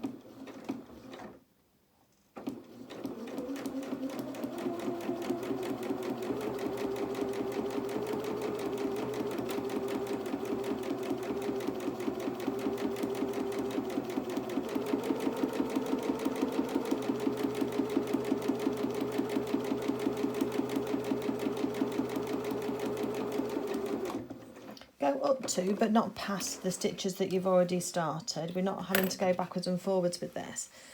And hopefully I know it's white thread on the coloured background, but I'm hoping you can see that row of stitches there just close to the edge. And what we're going to do is we're going to fold into that row of stitches and use that and almost finger press it as we're going round. That's our marking line. And then we're going to turn it over again to the inside, just by the same amount that we've actually turned over in the used for the hem. And then we're going to just put a pin in to hold that steady. And because of the natural gathering of the fabric, of the stitches, it should hopefully make that hem sit a bit nicer than it would have done if we were trying to just gather it without. Because if it's just flat, you try and gather it in and then you gather it again, but you're going to get puckers all the way along. And the reason why I've said to leave it straight is because if you need to, using the top thread, oops, got tangled up, you can just gently put just the smallest amount of gathering on that thread. And just even that will make all the difference when you start to try and make your hem. It just cinches it in slightly. Sorry, squeaky chair. So it just cinches it in slightly. So just use, I mean, I didn't loosen off the tension, so it's not going to gather very easily. But you don't need it to gather much. And if you find that you've got somewhere where you need a little bit of a gather, you can always use a pin. Just lift up the thread slightly, just give it a little tug, and it'll just start to gather it up a little bit for you. So in several different places you can just do a little bit of a gather, and that will just do it. You're not gathering it like you did the waist, it's just pulling in that excess fabric, just so that that hem will stay. And if anybody's tried to hem a circle skirt before, you know exactly what I'm talking about. So So can you see that when we sew that down, it's just hugging that hem just a bit easier than it would do normally. So let's just keep rolling and rolling and pinning and pinning. And just tucking those edges in, just make sure it's, just finger press it again with your fingers as you're going round. It'll just make it sit nicely. Again, another transferable skill for when you're making children's or adult clothing. Sometimes the bottom of shirts, men's shirts, or ladies' shirts even have a curved hem, and this is is a good trick for that as well. So again, you're just going to go all the way around. Anywhere where it's sort of hanging a little bit loose, just fold it up and just put a pin in.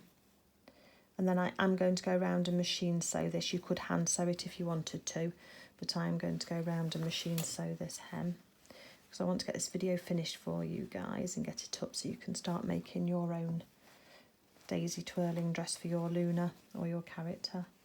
Rowan would look nice in it as well, wouldn't she? As well as Daisy. Wilhelmina too, I've seen in these twirling dresses. So there, it's just not sitting right. So let me just put a pin through the stitch. Just pull the thread. And then just smooth it out again, and it just cinches it in a bit. It is a real magic trick.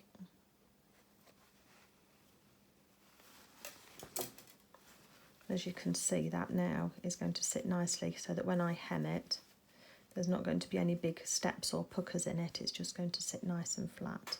So let me carry on with this, folks, and then I will then look to come back to you, and we will be showing you how to put the lace on. I'm doing it in 2 different stages because I don't want to mess it up, and I think that I could do if I try and sew it all in one go, because either part of the hem's going to flick out from underneath for me and cause a problem, or I'm going to miss a bit of the lace and then I'm going to have to go back and sew it anyway. So again, another time when I just think, take the time and let's just make it easy for ourselves, shall we?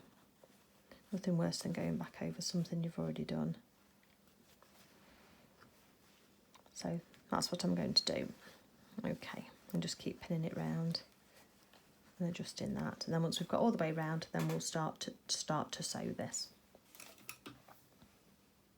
So I'm ready to start sewing this, and I'm going to start at this point just here.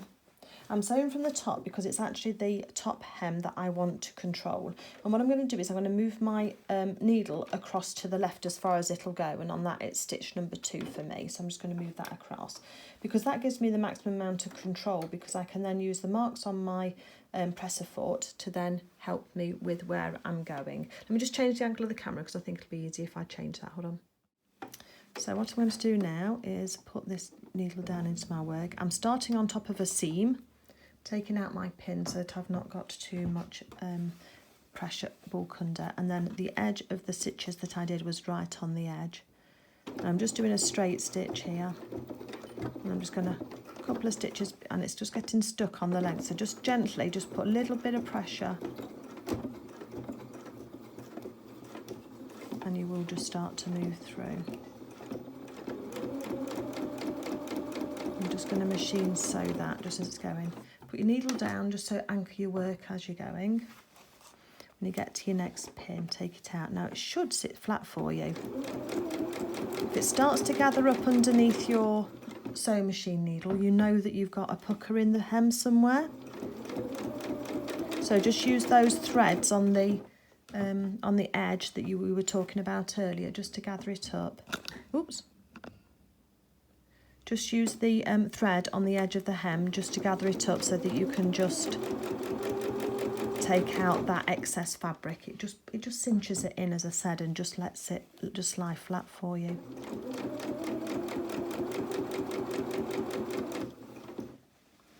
Pins are lying the wrong way now.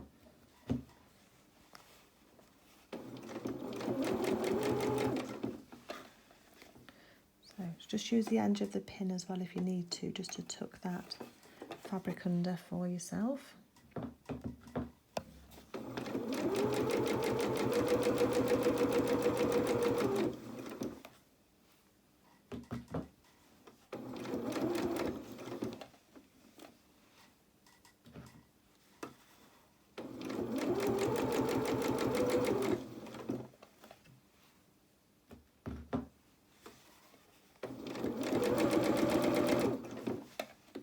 Just stop before your pins get caught underneath, or you can just take them out and put them the right orientation, depending on how much time you think you've got.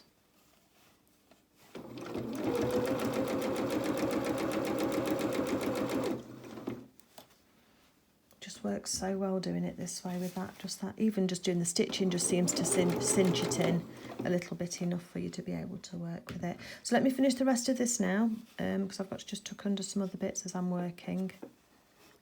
And then we will be back to show you that, and then we'll be going round again once we've got this hem tidied down, and then we'll go back and attaching the lace.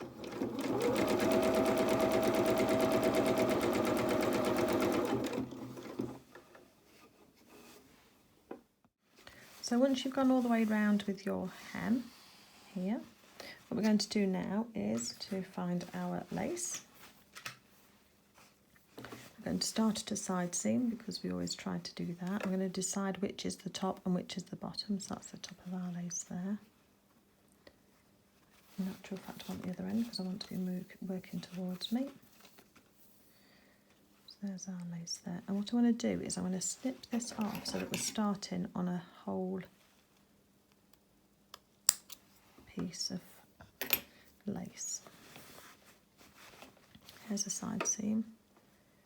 So I'm just going to offer that up so that we're just going to be sewing that on and covering the hem stitches that we've already done. Oh, sorry, hit the camera. And this you might be able to do freehand. We'll just put one pin in just to start it off. So we're just going to literally just overlap the edge of the dress with the things that the little eyelet lace is dropping off the edge. So let's line this up, and we're going to sew, for this one we're going to sew in the middle of the channel here. Have I got it the right way around? No, I've got it the wrong way around. See, you have to do, some of these things are so close. I'm just going to take off that little eyelet just so it gives me something to overlap with the other piece.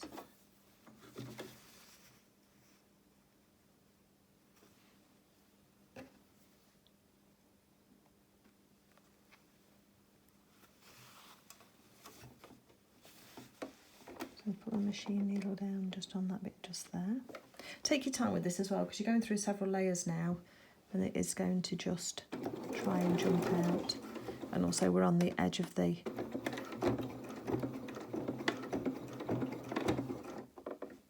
just move it forward slightly if you need to.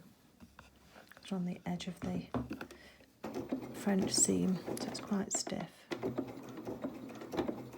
we go. So take this nice and steady, folks. Just do a little bit at a time. Keep your machine needle down into your work. You're just trying to sew just in the middle of that channel.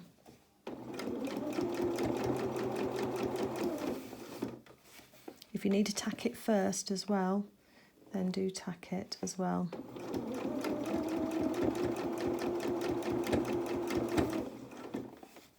Just use tacking stitches, and you can tack it by hand actually, couldn't you? And then you can take those stitches out.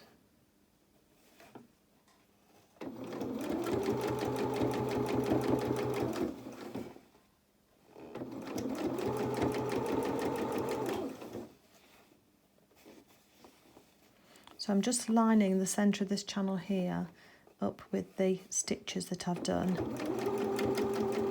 Just sewing about an inch at a time and then stopping,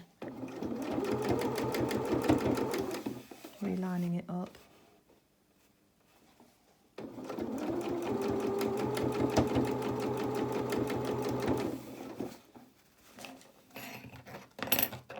Takes more ribbon than you think, I think, with the lace than you think.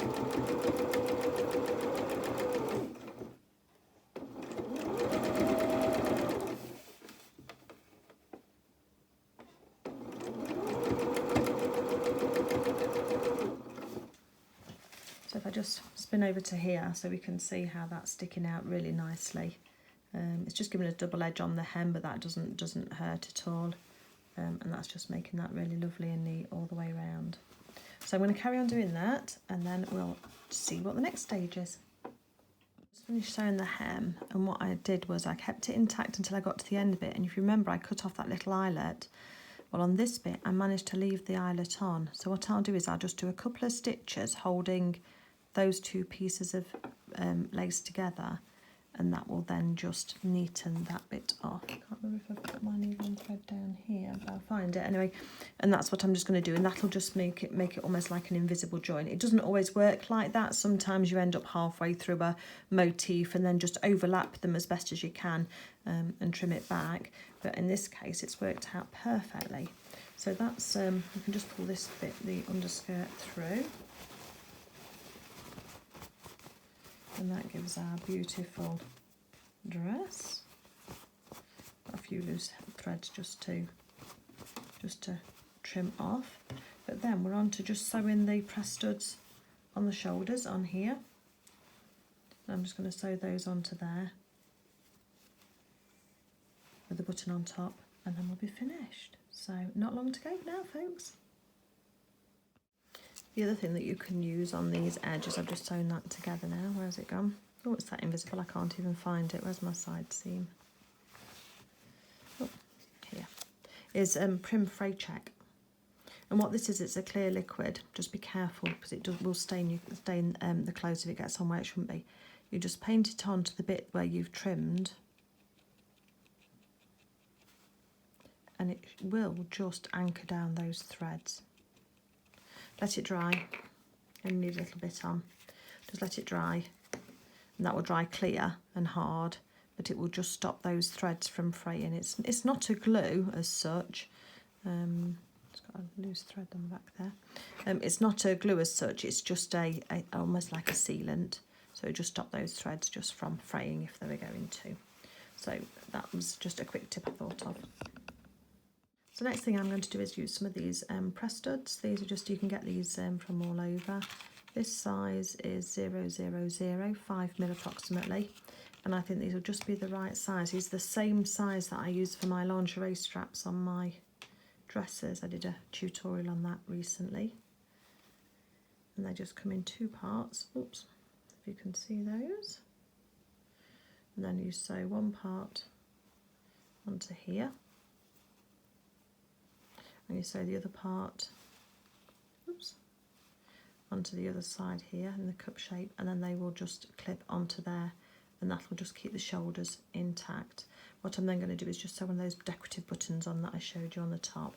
A little bit fiddly. If you've not worked with these before, then I can show you how I sew those on. So let's just do a quick quarters knot, just with 2 wraps this time, because we don't want to have it too bulky. Just trim off any loose ends that we've got. And then what we're going to do here is just take a little stitch in the middle. There are pattern placements for the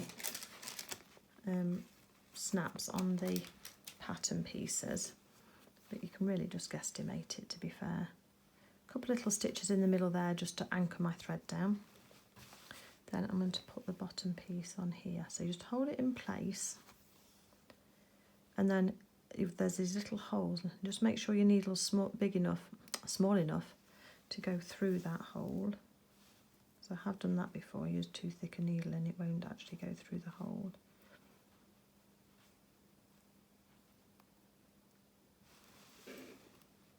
And if you hold it in place with your fingernail, this is where you can then just take some stitches over the top and into the dress. So I go from the inside edge, these little holes on the inside here, out over the rim and back into the dress. I'll do 3 or 4 on each one.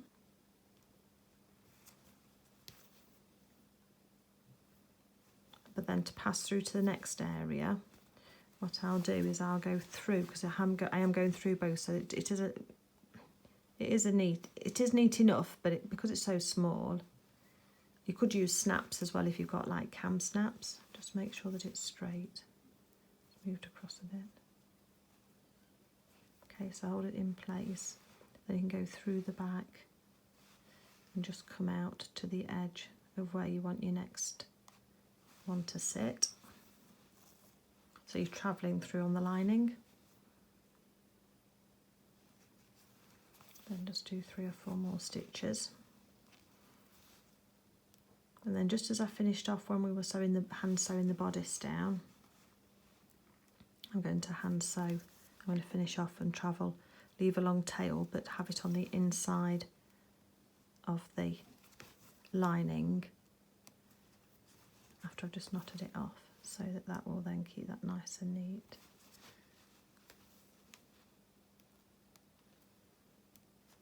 So you're just going through those, and when you've got your 3 or 4 stitches on that one, just travel, just take a little snip out of your lining fabric and travel along.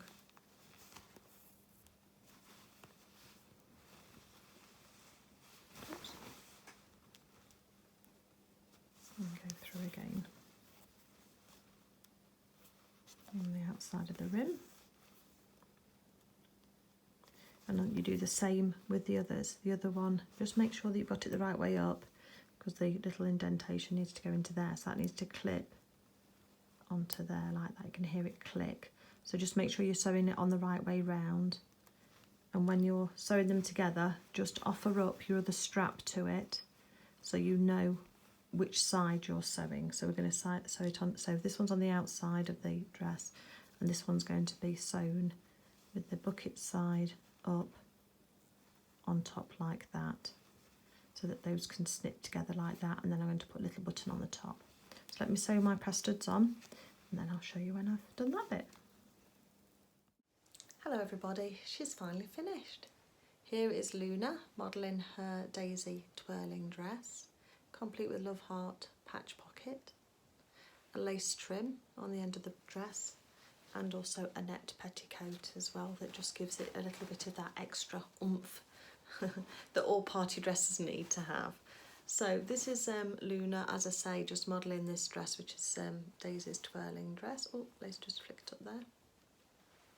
So hopefully you can see that. We've finished the buttons on the shoulders, and those are actually closed via press studs underneath here. Oh, if I can get it undone. There we go, little press studs under there. And then we've got the decorative buttons on top just to hide. Oh, I won't do up. 1 second. There we go. Just to do that up. You can customise these dresses however you like, seriously. I mean, they could have a ribbon bow at the front here.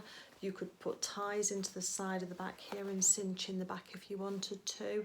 You could put all sorts of decoration on the front here, maybe a child's initial or somebody's initial. Or your character's initial. You can decorate the pocket here, make a little carrot or whatever you want, a little treat to go inside there. Lots and lots of ideas for your Luna, but I hope you've enjoyed sewing along with me. I've certainly enjoyed having you here with me, so hopefully you've enjoyed her, and I look forward to seeing you soon on the next video, because there will be more. So have a great day everybody. Thank you for watching.